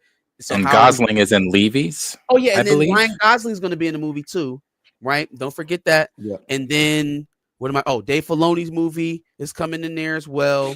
Can't forget that. And then we're gonna circle back with another Rey movie, and then Rian Johnson, and then Taika Waititi. Now, Kathleen Kennedy is in charge of making sure all of that gets made. I want y'all to put in the chat how many of the movies actually get made. Give me a number. The Rey ones. The Rey. She's gonna in say, the last 10 fuck years, all the They others. like her, and she's in them. Doesn't make it more likely that it's actually gonna get to the finish line. To me, I think Mangold's gets, or yeah, I think his gets made. The 1,000-year Tales of Jedi. I think that one definitely gets made because, yeah, I don't like his language around it though. Like, I don't want to know any of this. I don't want to connect into. yeah, that's why I wanted to go back 1,000 years so I didn't have to deal with the lore. You're establishing the lore at that point. How do you not get that? Yeah. Star Wars is so good. I didn't want to deal with history, so I went back 1,000 years. Oh God! But so in the last 10 years, in the last 10 years, Star Wars has put out how many movies? How many films? In the last how many? In the last 10 years? One. So since 2015, that would have been Skywalker, Rise of Skywalker. Rise of Rise of Skywalker, and I guess Rogue One. You could say, is that the last 10 years? Yeah, Rogue One came out 2016. When was No. Last Jedi?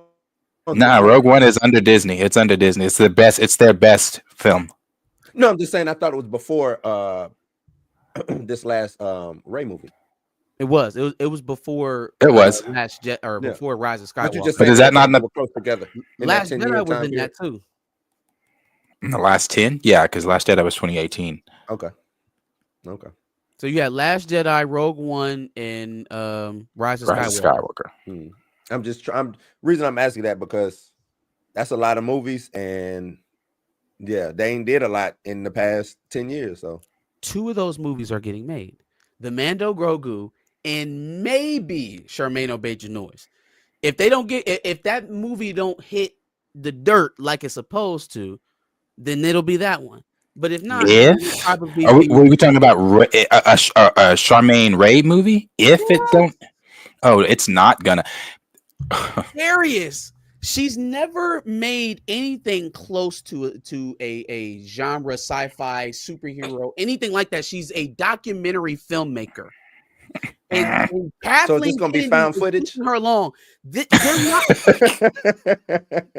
That shit is gonna fall apart. It's not gonna be long before we hear delay. and then all of a sudden they're gonna change directors. Then you really gonna know what's on. When they change the director, then you really know we in for the long haul. That might be kind of dope. But found footage holocron movie might be kind of dope. If they done gave her something like that to do, not a movie that's supposed to set the course for Lucasfilm for the next 10 years. Yeah, people are definitely going to show up for the Mando and Grogu film. I'm not doubting that at all. What I'm saying is it's just not a good look for your first Star Wars film in the last 7 years to come out and be the cheapest Star Wars film that you're doing. I mean, Star Wars is, I know people get caught up on Disney Plus now and things like that. A lot of people were introduced to Star Wars due to Disney Plus by watching The Mandalorian and the Grogu, but that started in theaters. Star Wars was a huge soap opera before they broke it up into those 3 films, and that started in theaters. Star Wars deserves to be seen on the big screen. So Star Wars is the when you're reason why the current blockbuster exists. right. I mean, Star Wars is the reason James Cameron even exists. I mean, Literally, dog. Like before any of those big worldwide phenomenon films happened, there was Star Wars. Yep. There was Star Wars. Was no Titanic. There was no Avengers. There was no Avatar. It was Star Wars. Star Wars. First blockbuster movie. Star Wars. Yep. So when you hear like, oh, a Star Wars film is going to be the cheapest Star Wars film, and it's like, oh, and yeah. So anyway, that's the news with Star Wars. We'll see what comes out more. I'm sure more will come out about the Mando Grogu film as we get closer.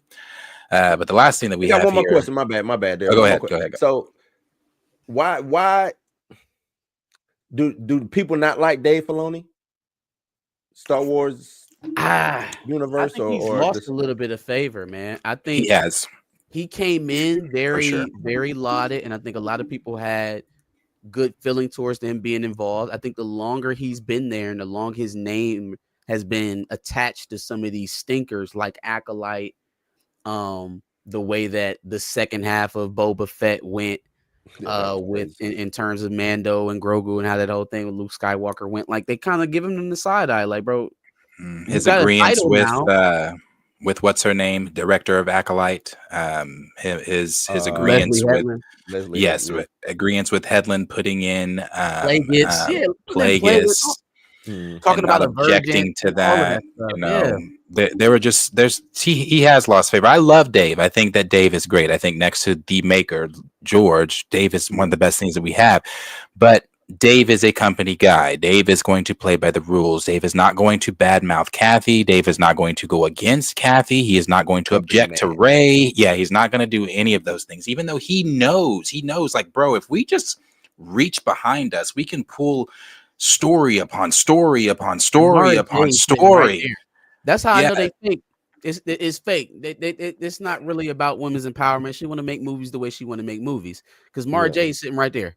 Right. You want a strong female character to lead your franchise, to lead your universe. Mara J is sitting right there. Exactly. And so when you have people like Charmaine coming in saying that Star Wars has never had strong female leads, you have no idea what the fuck you're talking about. And that's what gets Star Wars fans up in arms, because it's like, what are you talking about? Like, there are plenty of female leads that are Star Wars characters that y'all just aren't using them. That's the thing, because you're too busy making up, your own female leads and thinking and trying to force feed the audience. It's like, no, we wanted Mara Jade. You gave us Rey Skywalker. Like, who the fuck? So it's like, it's crazy. It's crazy. I think that's the narrative for a lot of female directors and female producers when they come into a male-led genre and they think that there are no females, and you know what I'm saying? It's like, what you think it was a whole bunch of dudes running around slapping ass and just man, like. Sausage party. What nothing going on over here. Like, man, and then it's so telling, because it shows whether or not you're doing it in earnest or whether or not you're trying to cause a stir, whether or not you're just trying to be controversial, right? Like, you want to be a shock jock, or you actually want to affect change. Well, affecting change, I would want to find the character that has the best chance to penetrate, right? If I'm going into a male-dominated franchise trying to introduce a female character, I'm going to want that character to be most amenable to the male audience. Right. I'm going to want her to be as innocuous as it can be. Get her in there and have her be as comfortable with everybody, all of the surroundings, as to not rock the boat. But see, they want to come in here with a sledgehammer and tell everybody how it is, and then morally grandstand and wag their fingers, and like she said, make men uncomfortable. Well, I don't know if you're gonna be successful in this franchise. That's like the dumbest. Let If a man went to direct, like who directed Barbie? I don't know who directed Barbie, but just imagine a man going over to direct the Barbie franchise and say, hey, I want to make women I want to uncomfortable. make women uncomfortable. You think you about to sell some movies like that? Right. No tickets is being sold. Yeah, no, crazy. dog. They'd been all over him. They'd been all over him. Let's make women uncomfortable. Yeah. Come on, fellas, let's make them uncomfortable. And do your thing. Like what? What do we do? First of all, they're gonna treat you like an aggressor. Oh yeah, oh yeah. You aggressor. You're They gonna aggressor. treat you like you aggressor. That's Oh, crazy. man. We do have a super chat here from Michael Nemo. The first one he had put out. Let's go ahead and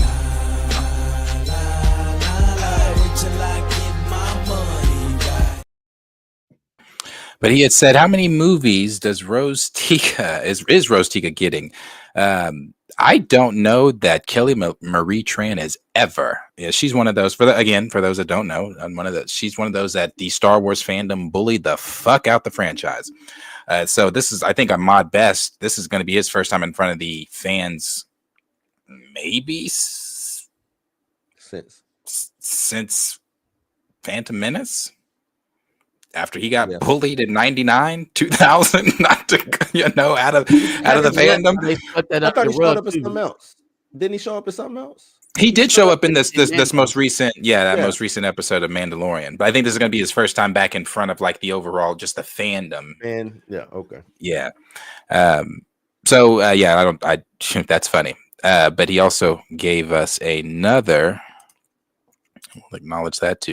So nowadays they can call me old fashioned, but it's way too much cat to see blue light flashing. So I guess He said, "Did y'all not mention Lucas's unmade scripts for the Underworld show?" And we didn't mention it in this, but if you do go on YouTube, you can. He was doing it. Like So the vampire show, like the vampire. No. He was doing a criminal underworld. Yeah, the criminal underworld. Gotcha. That was supposed to be the next big thing to come out. I thought was that whole.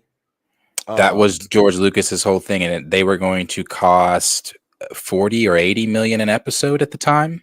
The technology and everything that they had at the time, what they were working with, is how much it was going to cost per episode. He had 60 episodes already written, so that's enough. You break that up for the seasons there. There is some things on YouTube that are filmed or not filmed, filmed, that you can look at from the show.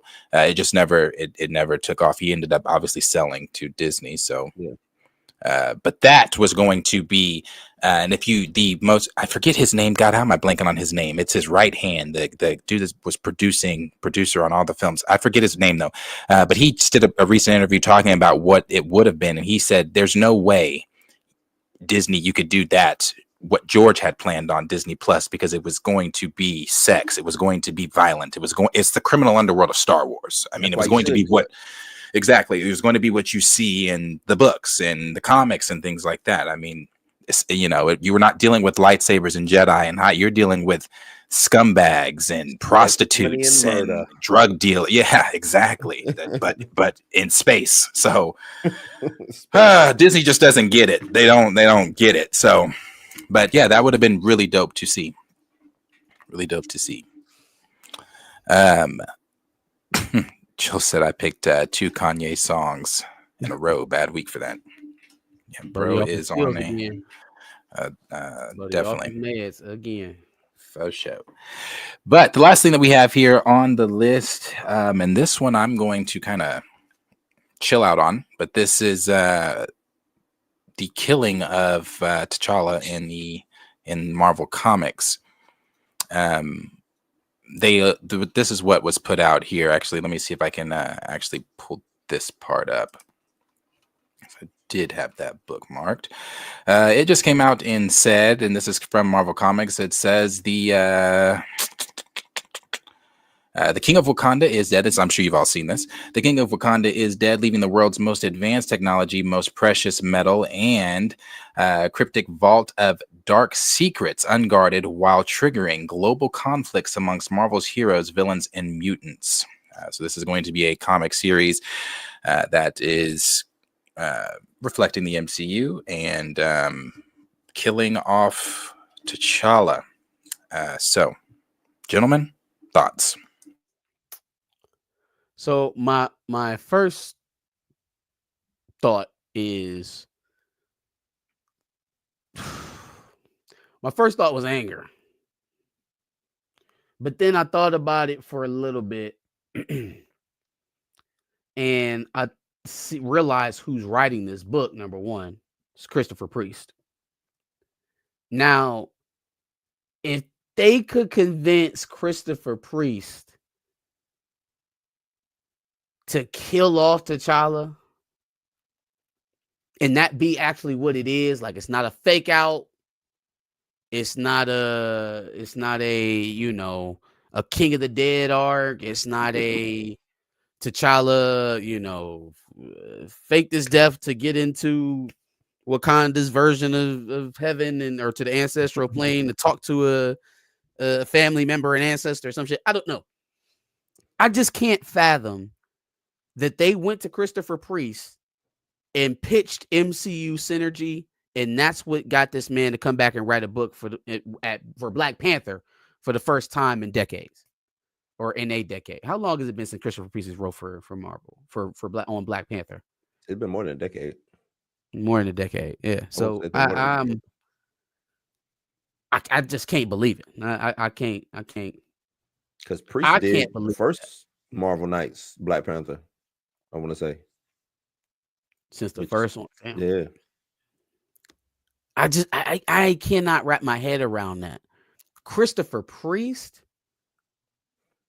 I mean, if you talk to Black Panther fans, there's probably one untouchable writer in the Black Panther lore that white fans and black fans of Black Panther would a lot, and that's Christopher Priest, man. Well, other than probably Hickman, right? Yeah. But Hickman didn't write an ongoing book for T'Challa specifically. Priest did, and a lot of the inspiration that Hickman had for his Secret Wars run with T'Challa came from Priest's run. So I just can't see it, man. I understand why it's got people riled up. It does feel like regular MCU synergy, but that wouldn't be the writer I would choose to write T'Challa completely out if that's what I was doing. Now, they could very well get in there and do it, take the check. And honestly, I do think it would be a bit of an effect on his legacy. Right now, the mindset, at least when I gauge it online, is that, you know, maybe white writers just do T'Challa better. He gets in the hands of a Jonathan Hickman, and he's a king again. He gets in the hands of a writer who shall go unnamed, or, you know, any of these other ex-writers, and he's a Marvel simp. So the only writer that you would have to combat that, to work against that narrative, truly, I mean, there are Ta-Nehisi Coates fans, there are Hudlin fans, but the one universally that bucks that is Christopher Priest. Yeah, I'm beyond myself on that one. I got a theory when it comes to it. I think this might be an older story that he already had cooked up because, you know, T'Challa's never died, right? And just I'm sorry to put a pin on that to add to what you just said. Chill said, I guess, that this story was put on the table in 2017. So just to add what you said, right, so and that's what I kind of looked at. It's probably an older story, but the savages that Marvel is saying, hey, they pulled it out. Yeah, let's go get the story where we killed T'Challa off and run it. I'm not blaming. You want to write again? Come on. I'm not faulting Christopher Priest, because if he already had the story, he had the story, and they just, you know what I'm saying.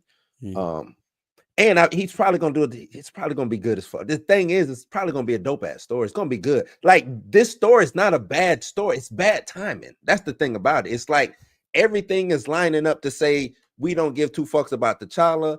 This is about the mantle. Black Panther is now, you know, just the mantle. Put the uniform on, and you now are Black Panther. You know what I'm saying? Darius, you want to be Black Panther today? Here you go, bro. You know what I'm saying? Blue, you want to be him tomorrow? Here you can just come sign right here. Sign the fucking waiver, and you could be. That's what it's becoming. You know what I'm saying? So it's just, to me, it's just bad timing. And because it's look at that. You got Joey Quesada. They went and got Joey Quesada back. Like, you know what I'm saying? Christopher, like, they went and got a dope ass team to do this. But this is bad. This is horrible timing. And it's just telling me that they don't get. T'Challa is done. He's done out here, and they're gonna make sure you know that he's. Even in the Avengers, they sent his ass off. Did he come back yet? They sent him off world. He had that dope story off world, and he ain't been on the Avengers since. At least from what I remember reading. So it's like they trying to just get him out of the way. They're just trying to get him out of the way. We talked about the video game a couple weeks back. Everything surrounding Black Panther is not T'Challa related for Marvel going forward, and that sucks. And I mean, it's bound to fail anyways. But your response to that should be more of what Daredevil is experiencing right now. Mm-hmm. It should be what a film that had well beyond $180 million invested in it, like Captain America: Brave New World is experiencing right now. Don't let Eyes of Wakanda or Black Panther 3 be the buck in the narrative of Marvel displeasing their audiences, right? The response to that has been apathy across the board. People have turned their back. People are not listening anymore. They're not showing up waiting for the next Marvel project with their bowls out like, please, sir, give us some more. Give us some I'm more. not doing that no Right. more. Mm-hmm. I'm not doing that no more. You have to give people what they want. And that's what this RDJ thing is about. That's what the Russos is about. That's what expediting Mm-hmm. Doom Wars and Secret Wars was about, right? Getting to that big colossal thing Right. that brings everybody back to the table quicker now. That's what this Spider-Man 4 leaks are about. Do bigger and better now, because we don't have time to lose any more of the audience. So when it comes time for us to represent, let them know how you feel. Vote with your dollar. Stop letting these folks take your money month in, month out for these lackluster streaming services, and they can't present you no better than, oh, I just wanted some fiddle faddle. They can't do no better than that. Or if they can't do you no better than getting shot in the head the minute after you beat a court case. Yeah. They can't do no better than not giving you a dad. Mm-hmm. They can't do no better than not putting your dad and your mom together, if for no other reason than present a different perspective on screen. Yeah. Right? They can't give you that basic level of human decency. Why do they deserve a dime from you? That's true, man. That's true. It's like I said, man. Marvel is it's like they shooting themselves in the foot on the print side and on the movie side. That's why Feige got to go, man. Like I said, Feige got to go. Get Feige out of there, maybe. Then that'll trickle down to the comic side, since they want this synergy shit. But once they got to go, Marvel needs to either just stop publishing and producing films and comics and stop for a second to take a look back and say, where the fuck did we go wrong? Because nothing is really working. They pissed off the Spider-Man fans on you know what I'm saying, with the comic books. They fucking pissing off the Black Panther fans. The Avengers ain't avenging. The X-Men fans is running out. They thought Krakoa, that people hated Krakoa. Now everybody like, man, bring that Krakoa shit back, because whatever the fuck this bullshit is. Got booted, I heard, on Kevin Feige's. See? Get him out of there. That was his idea. Get him out of there. He wanted a vanilla or month-to-month book to match what they were eventually going to do on screen. Fam, that's not how comic books work. That's why a lot of these dudes be cat, man. They be telling you that they comic book fans. And they no, I grew up reading the comics. No, they're not. No, they are not. They are adapters. They are fans of pop culture. Yeah. But they are not fans of comic books specifically. They know enough to carry a conversation. They maybe got a favorite book or a favorite character, but they are not comic book fans, because any comic book fan who could bring themselves to push the narrative down from the silver screen to the books, fam, that's not a comic book fan. No. Nobody has ever wanted that. Nobody has ever said, hey, I want to see what I see on screen in the books. We've always Right. said I want to see what's What's on the in books book, on screen. right? That's working. You hustling backwards doing that. Hustling backwards. And they only do that. They didn't do Spider-Man didn't get the synergy from MCU. So Spider-Man is like off limits. Yep. You know what I'm saying? Avengers got it. T'Challa is getting it. It's like, well, I guess they couldn't do Spider-Man because they really don't own Spider-Man on the movie side, so they couldn't really pull that down and put it into the I don't know, but Yeah. it's like ass backwards. Why would, like you said, why would you want to take what's on a big screen and try to force it into the comics? You want to take the storylines and all of these things and put that on the silver screen, but then when you do that, you bastardize it. Secret Invasion. What the fuck was that? Right? You know what I'm saying? Like, I just don't trust nothing that they're doing, man. Get them out of there. Get them out of there, man. Yeah, man. Get them out of there. I think they've lost a piece of the audience, and I think it's going to take something culturally moving to get those folks back. And they're not doing that type of thing right now at the moment. Now they may have it with Doomsday, they may have it with Spider-Man 4, they may have it with Secret Wars, but those projects are years off. Mm-hmm. What are we going to be doing in the meantime? Yeah, they're gonna lose. They like you said, they've lost. I think they've lost a huge chunk. And it's like they're trying to control their audience, right? And I don't think they know how to. Like when was that? 09? The Iron Man movies 09, right? So that was 09, correct? Am I wrong? 09 or 08, one of those. Yeah. So that audience is now grown. You know what I'm saying? And the MCU is not growing, has not grown with the audience. They keep trying to find a new audience. Dog, you can't, you know what I'm saying? Like, come to us. I promise you, we got the bread to spend. We're gonna keep y'all alive. Come to us. Why Come are you to trying to us. find? And I hate to say, the kids can't, they don't have the money to spend, especially in this economy. What are you talking? You know what I'm saying? Like, Not only do they not have the money to spend, but those. Okay, so when I was 13, 14, 15 years old, comic book movies was the thing, right? Mhm. Comic books was the thing. Now, manga and anime have kind of dominated that. So, like, I'm not saying abandon them, but you got to be cool enough to pull their attention away. Yeah. Mm-hmm.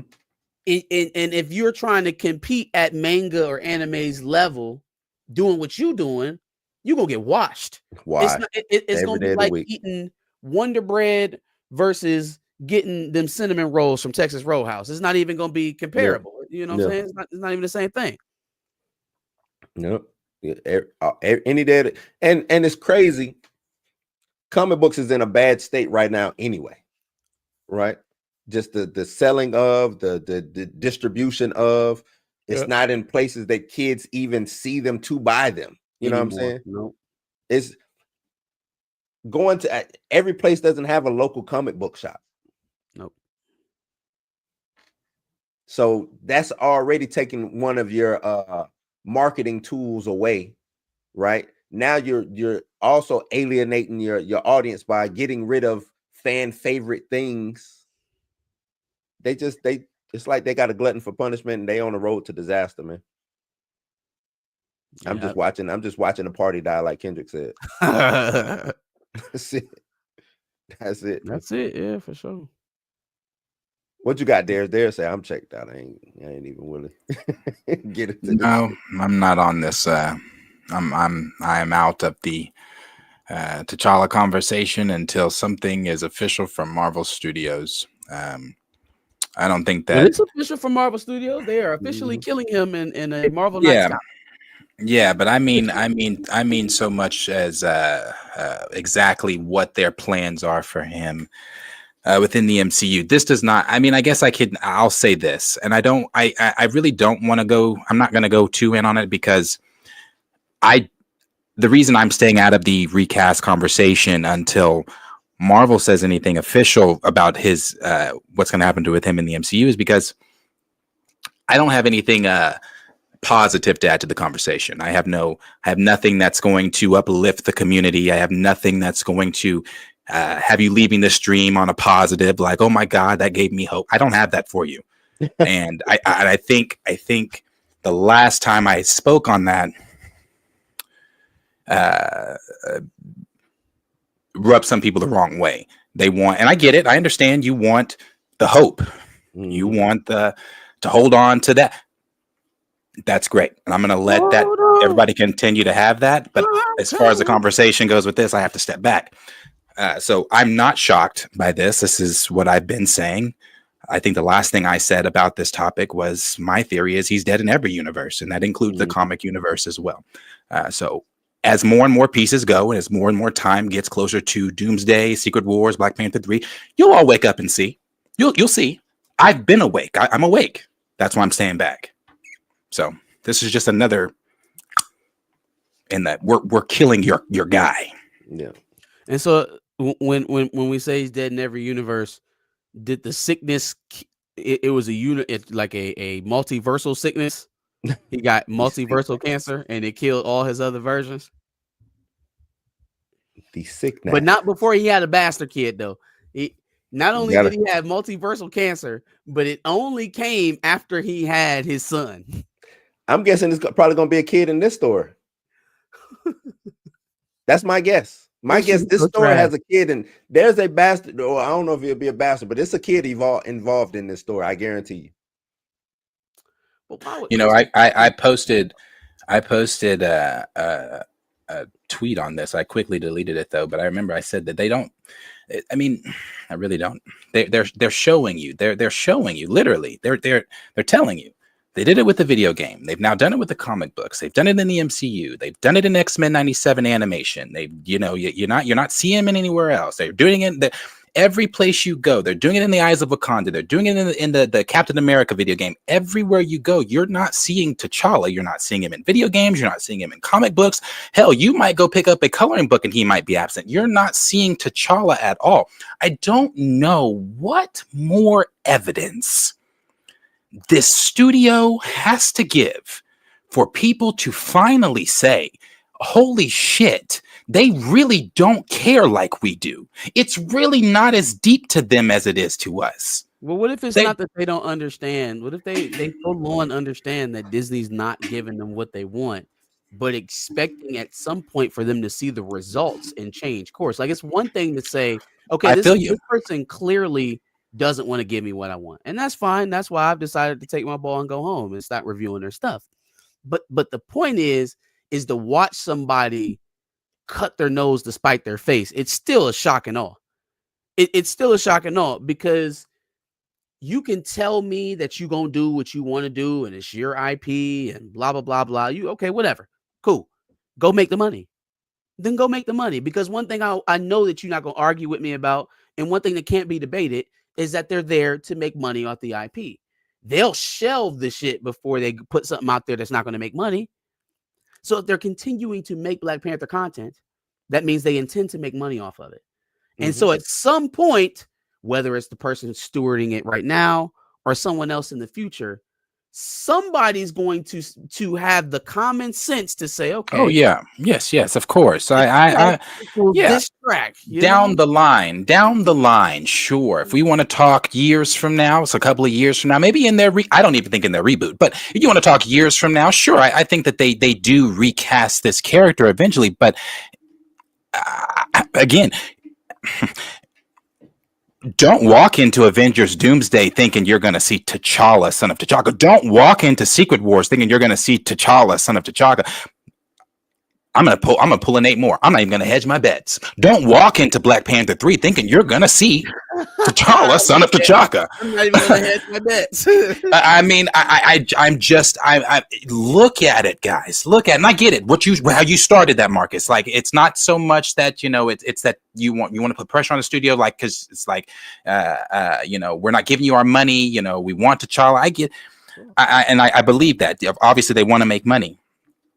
But unless they part ways with Ryan Coogler, and I don't know that that's happening, or anything like that, man, oh man, talk about that man like he untouchable, man. This No, he's not untouchable at all. But this most recent deal, and we do know that the comics are a reflection of the MCU now with Kevin Feige at the helm. We've seen,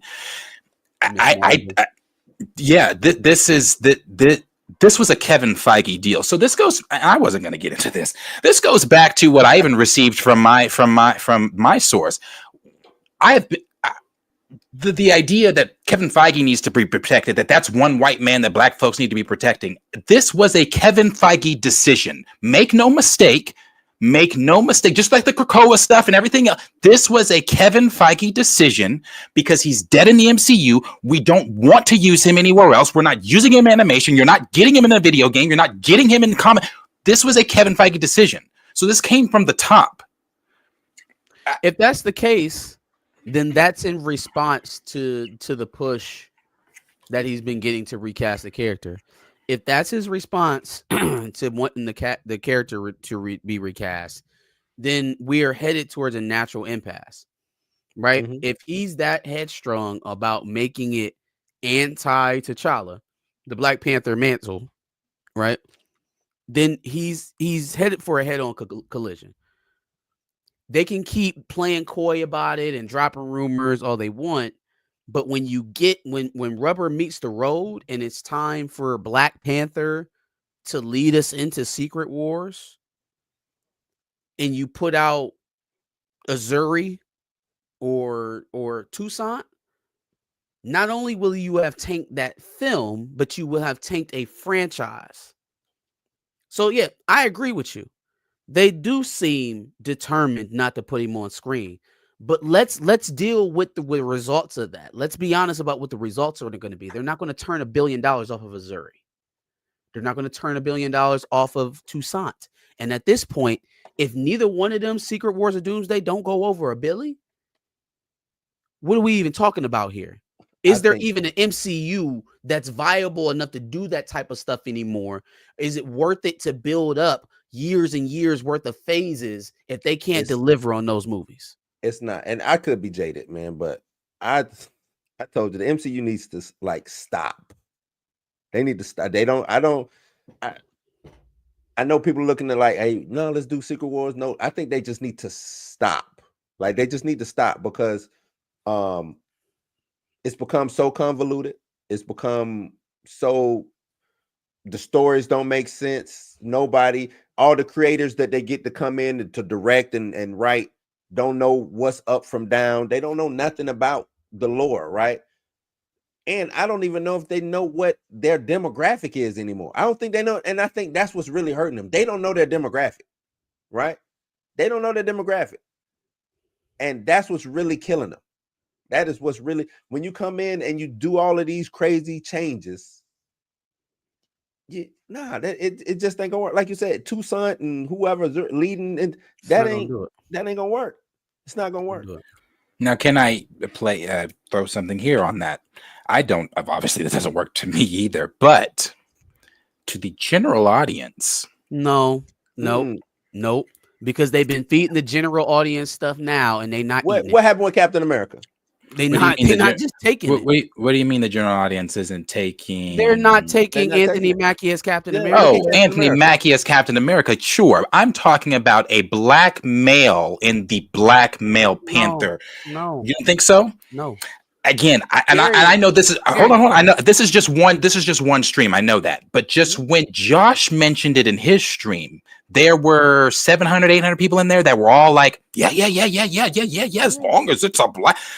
I'm just, and again, I think we get so caught up within our recast groups that we think that everyone feels that way. We have practical data to view on this already, because those same folks that were in Josh's stream saying, "Oh yeah, no, that's dope," was the same people calling motherfuckers misogynist. And misogynoirous when it was Shuri's turn. They're not going. The thing is, it's yeah until it's time to show up. Until it's time to show up and pay for something, and then go buy the merch, and then go buy. Are we talking about Black Panther 3? Or are we talking about Avengers 5 and 6? I'm talking Avengers 5 and 6. Oh no, I think they show up for Avengers because it's an Avengers movie, not due to. If they find, let's say it's let's say it's a T'Challa or a Black Panther centric Avengers movie, I don't know. Let's look at it how it is, y'all. We just talked about the Russos and the struggles that they've had in the box office over the last couple of years, or since doing Endgame, really. We look at the cast that's sure to be the baby faces of the saga, right? So we got Sam, we got Shuri, we got Shang-Chi, we got I don't know, whoever survives out of the Thunderbolts, Yelena, probably. Another thing too, not to cut you off, Mark. What is the Avengers? What is Avengers? I'm giving them to you. I'm giving them. Yep. Right. Sam, Shuri, Shang-Chi, Yelena, She-Hulk, Ant-Man, yeah, Scott Lang, Thor, and Captain Marvel, and Carol Danvers. So there go your Avengers. Right, very charismatic crew, right? That's really going to get people into the seats. And we got the Russo brothers on a downturn, and then we got discount replacement T'Challa. That sound like $1 billion to y'all? Because we can talk about it. We can talk about it like it's Endgame and treat it like it's. But see, that's the thing. That's not their angle.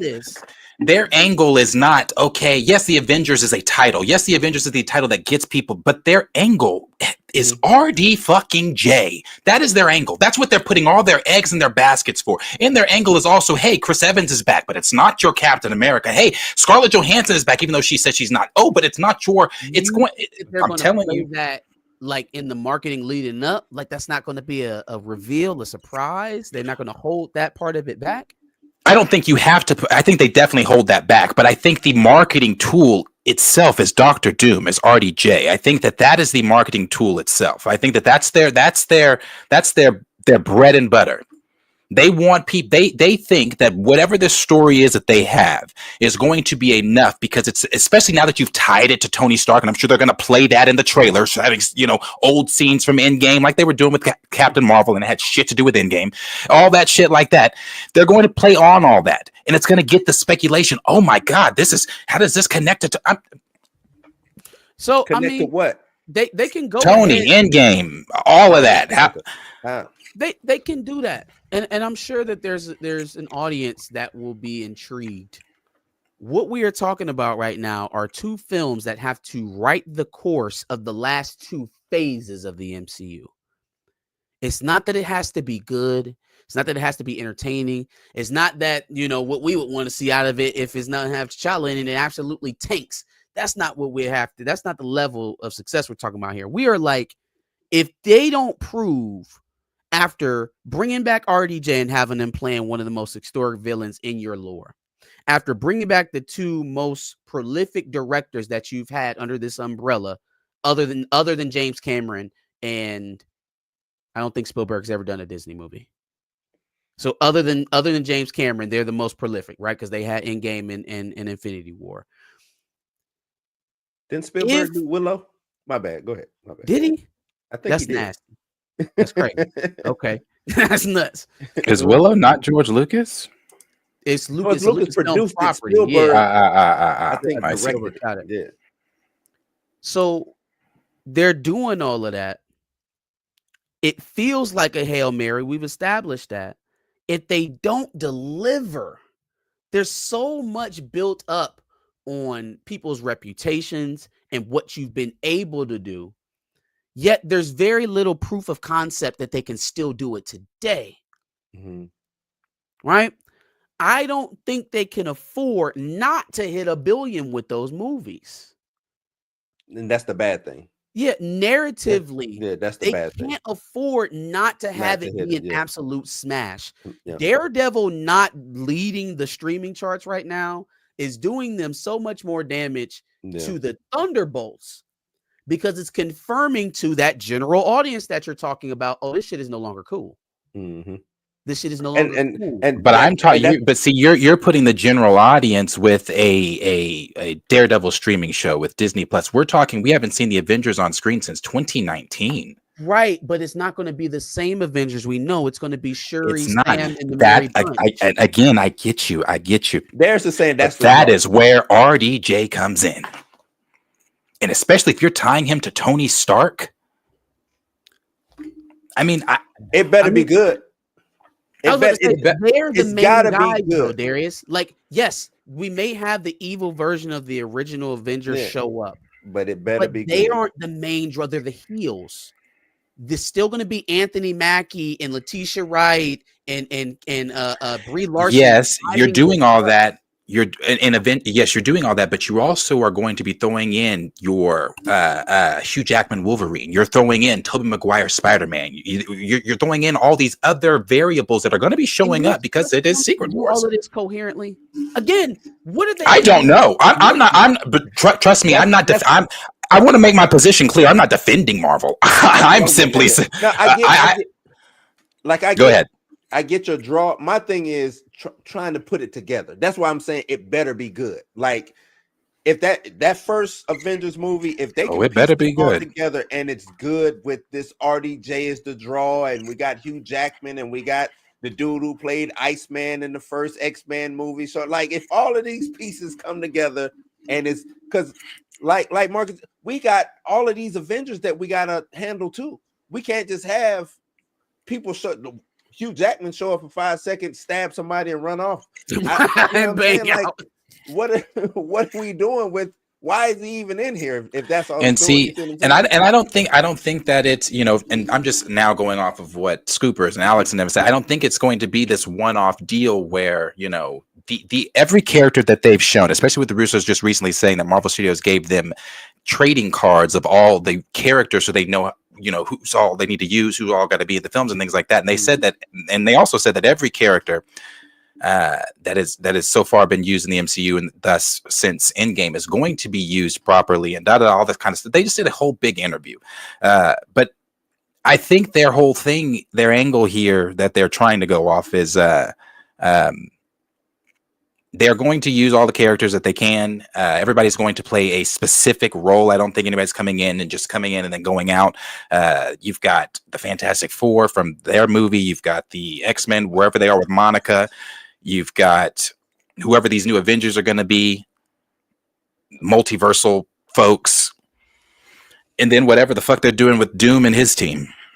I think a lot of that stuff worked in Wolverine and Deadpool because of the comedy, and nobody was going into it taking the movie seriously anyways. I think if you're going into it with a movie like that into Doomsday, the script has to be much more intricate. The plot and the way that movie flows has to be very tight. Marcus McFeely can do it. Is it all going to come together? Is it all going to come together? And again, there are so many allowances here that you are asking the audience to go with for any type of drawback from you as a production, right? So I'm going to go ahead and I'm going to deal with the discount Captain America. I'm going to deal with the discount Black Panther. You know what I'm saying? I'm going to deal with the fact that all of the lead up into this phase, into these movies, has been absolute dog shit. Even though going into the last build up, it was the best stuff ever. I'm going to take all of that. So now knowing that we've gone into that with all of those allowances, their rope is going to be about this big with that movie. They don't have no margin for error. People are going to kill it. They're going to be waiting and chomping at the bit at the chance to say Marvel is dead. Mm-hmm. They don't have any room for error. No, they have zero room for error. And it's, I mean, no, zero. It's going to be very interesting, though. Like I said, we've got Thunderbolts in May that I mean, again, this is just where I am with Marvel. Again, I think that this most recent, I'm not going into the episode or anything like that because I'm not reviewing it like Marcus or anything like that. But did I think that this most recent episode of Daredevil was good? I thought that the dialogue between Frank and Matt was holy shit, great. Mm-hmm. Thought the acting from John Bernthal was fucking great. But again, I wasn't counting down, just like now, I'm not counting down till next Wednesday. I'm not like, oh man, I can't wait to get to next Wednesday to see what the fuck's going on with Matt Murdock. I'm not counting down till, you want to know what I'm ready for in May? Lilo and Stitch. I'm not counting down for Thunderbolts. July, where I once was with the Fantastic Four, I am not in that same. Do I want to see the film? Of course. Am I in the same anticipating? I'm not.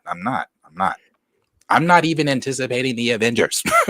It's just the place I am currently with Marvel, and But I don't. But I think I think a lot of the general audience is checked out. Mhm.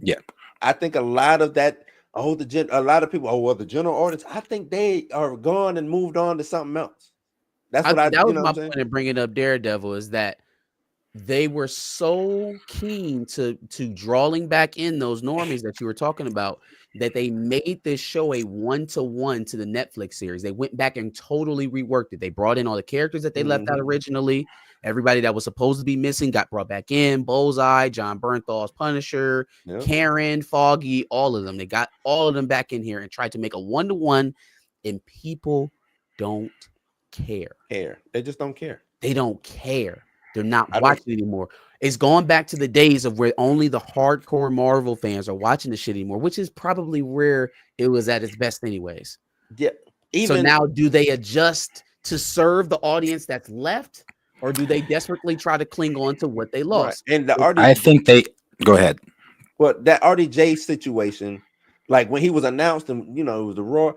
After that, a lot of people was like, "Well, maybe I don't know." You know what I'm saying? A lot of people kind of switched up ASAP. Like it was cool to see RDJ come out on that stage, and then everybody was like, "Man, what the fuck?" No, no, right? Like, Yeah, I don't know. man, like, I don't know. So I don't know if even that's the draw to get the butts and seats the way that I think Marvel has gotten so big to where they think that they are invincible. And we've seen that Yes, these past films and TV shows. They think that they are just way too big to fail. Yep.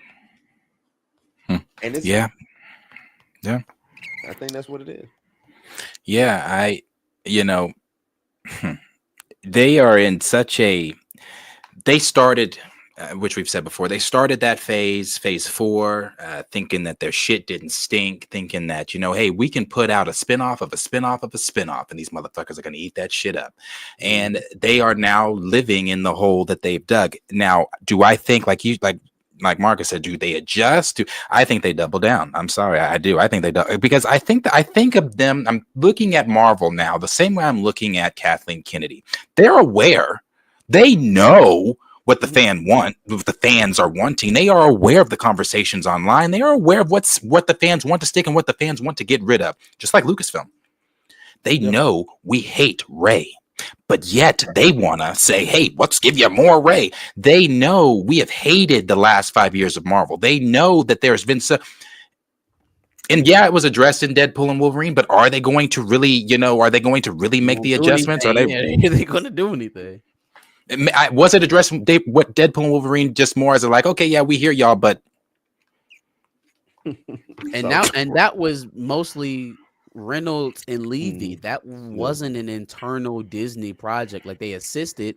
Kevin Feige was an EP, but that was mostly Levy and Reynolds. So again, if that's the magic you're looking for, if Spider-Man No Way Home is the magic you're looking for, all of that stuff happened outside of Marvel. How long has it truly been since Marvel proper has given you a wowzer, a undeniable success, devoid of controversy, critical backlash, or not making a whole lot of money?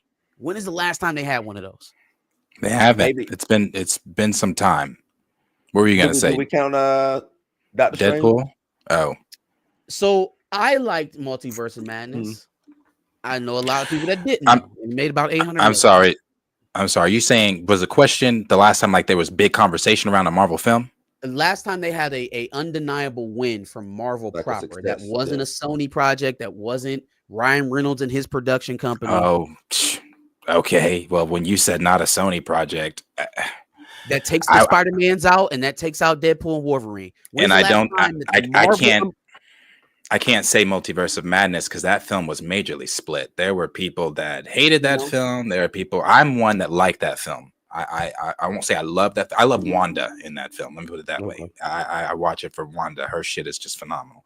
But the last time Marvel had a Loki WandaVision? Talking film. Give me Oh. Silver Screen. Okay, Endgame. That's it. That's the last time Endgame. That's crazy. But that's crazy though that you even saying Endgame. You know what I'm saying? Endgame was actually Endgame. You know, that was it. And a lot of people say that. That was it. That was it. I say Marvel died. When they killed T'Challa, Marvel died. That's what I said. Guardians of the Galaxy 3 was enjoyable. It definitely was. But was it like it was the word of mouth that got Guardians. So the word of mouth was, it was, but I can't say there was an undeniable hit for him. I can't call it an undeniable hit. Endgame was it. Yeah, it was Endgame. You can count Deadpool and Wolverine if you want to. You can count Spider-Man No Way Home, but just acknowledge that those films came outside of the umbrella. I would say that Guardians 3 was just as successful as Multiverse of Madness, just it wasn't as split audience-wise. Yeah. And I look at Guardians, like James Gunn had that whole thing. That was his thing to me. You know what I'm saying? Like all the Guardians stuff, that was his thing. So I mean, and one of the things that people have been talking about is just this whole trying to get the all the characters in one universe and all that kind of stuff like that. And I mean, obviously with the soft reboot, if that goes the way, if this all pans out the way that they want this to pan out, then they'll have that minus Spider-Man. But that soft reboot might turn into an actual reboot, like a real life reboot. I wouldn't be surprised. Now that pause you talking about, Blue, that if they kind of falter on the Secret Wars Doomsday track, and they still haven't launched fully the new X-Men, that's an easy pivot. That's an easy pivot.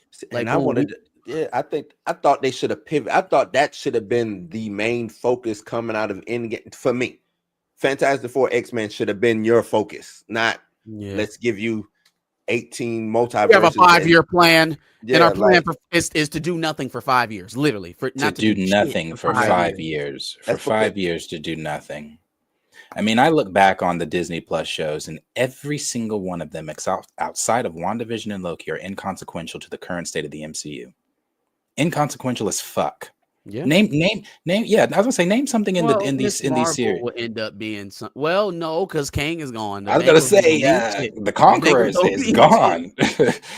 So she inconsequential as fuck. Like Moon Knight, we're not even gonna see that motherfucker until after Secret Wars. Inconsequential as fuck.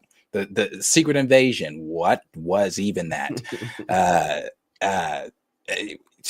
don't even know what the when the soldier played a part. I guess. I forget that because I hate it. I forget it exists. I guess you could say that it is somewhat consequential, but Brave New World is also inconsequential to the current state of the MCU. Yeah, true. Nothing in that film further pushes the narrative of the multiverse at all. It just solidifies.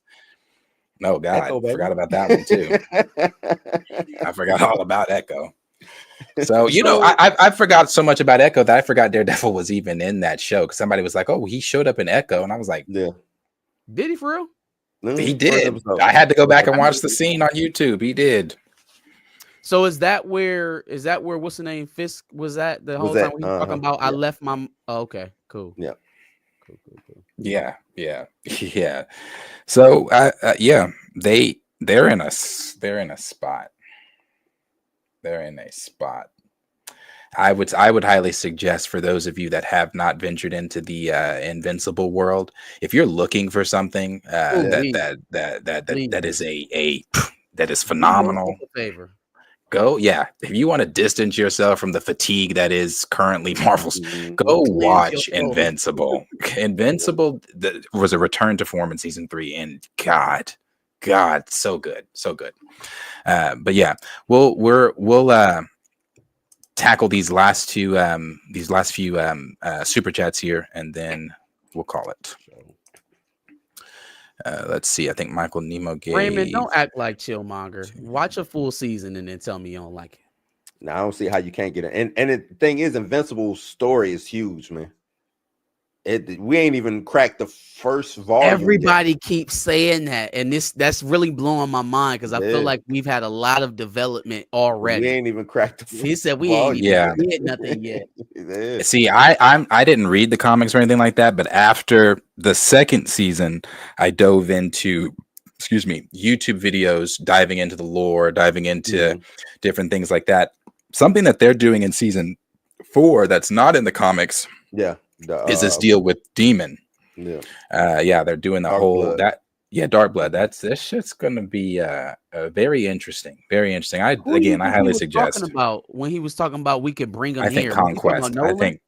I think he was talking about Conquest. I think they're talking about using that body Oh. to give it to the little demon overlord. And Well, shit, if they do that, then Mark don't got to kill Cecil for keeping that body. He can just be like the demon stole it. yeah, Mark don't. Well, I can't tell you. Yeah, don't tell me. Don't tell me. Yeah, I won't tell you. I think this is also because this wasn't a part of the storyline with Dark Blood. I think this is a way for them to try to bring Spawn in too. Also, that's a lot of the rumor because Spawn was Shut supposed up. to show up during the Invincible War when all the Invincible showed up. Spawn was supposed to be in that episode. I kept asking myself, I was like, who the hell are all these heroes? Like Yeah. maybe y'all should have let some of the TNT Guardians die Yeah, it was so that we could actually explore some of these superheroes. Yeah, a lot. It was Spawn, Witchblade, Savage Dragon, not Wildcats. It was another team. So Spawn is what, Image or Dark Image. Horse? Yeah, they are Image. I Invincible didn't. is So Image, Invincible is Image Comics. Yeah. Uh-huh. Okay, cool. Yeah. Yeah. That Robert Kirkman seemed like he can't lose, man, because he did Walking Dead is his also. Yeah. Yeah. Yep. Oh, Yep. yeah, he killing it. He killing it. He is that, and that's also another example too. If you haven't seen Invincible, you go watch it, and you watch season 2 and you're like, what the fuck, after watching season 1, but then you watch season 3. It's because the Invincible team was listening to their audience. They saw, oh, holy shit, they hated season 2 and they hated everything we did, the breaks, well, let's tighten all this shit up and give them a phenomenal season. And they did. I mean, they did. So anyway, yeah. Super chat here from Dre Mac, just saying that he is giving us channel support, and brother, we appreciate that.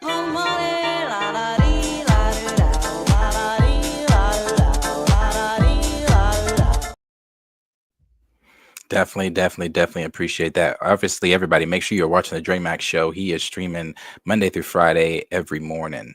I don't know the what are you, Eastern, Western, Eastern, Central, Eastern Standard Time. No, He got to be Central. In case Central Standard Time. Uh-huh. We have a $10, very, very generous $10 super chat from Michael Nemo.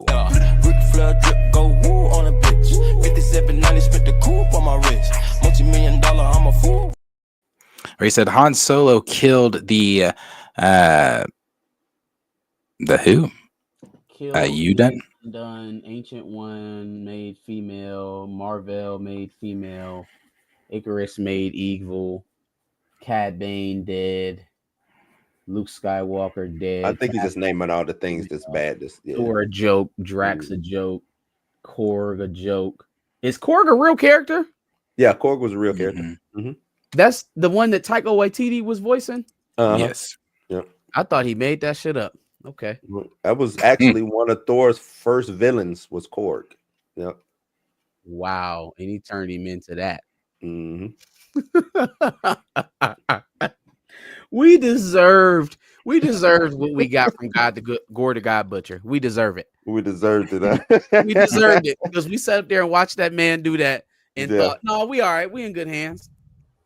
If I would have known what he had said about not knowing shit about comic books or nothing, I would have raised the fuck. I would have had, man. I got the books and I said, well, we're not doing that. So I was like, what the fuck? Y'all let this dude come into y'all house and tell y'all what the fuck? And tell y'all that we not doing it. I'm Taika Waititi. They better keep him the absolute fuck away from Star Wars. The absolute fuck. He better not write it. No. No. Get his movie in between the 5 Ray films. In between it's the 5 Ray. Gotta wait on it. No. Gotta wait on it. We've got another very generous $10 super chat from Nemo. Michael Nemo again.